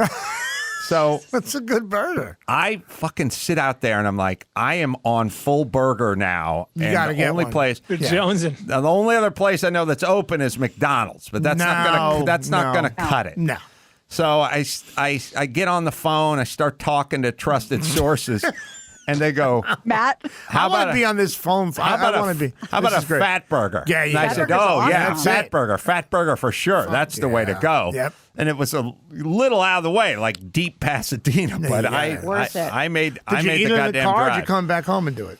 I came back home. I got the Really? double king cheese. I could barely get my mouth around the thing. So good. I can't imagine you eating this, but from back in the old days, I seem to recall them having incredible onion rings. I went Yes. with the onion rings. Yes. Oh, they yeah. do. I went with the onion rings, They're and incredible. And I told him when the guy when I was walking out, I stopped and I said, I got the onion. Yeah, said, do you have the? I need some ranch. Yes, you And they gave me They some got you ranch. ranch? They got me ranch for dipping. Not bad. Yeah. And I finished that burger. I ate the burger in two phases. I ate the one, Oh, it's so good. had a cocktail, watched a little TV, forgot about eating the first half of the burger, got back up again. Get on it. Now, Gordon Ramsay's got the $106 hamburger now, right? Oh, he does. Wait, don't say we don't like it when it's 106 because it has gold leaf on it. No, I Is don't it think like- it's that. Gordon Ramsay Okay. is doing something at Harrods in London, and he said, look, I've done burgers, I've perfected burgers, and now it's Wagyu beef, Yep. and it's a $106 hamburger. Look, a really big hamburger is a meal. It's hard. It's hard to do better than a burger in terms of the combination of all the flavors in one goddamn place. Like it's just so good. Onion. The perfect bite where you get it all in one bite. It's everything. Yes. Exactly.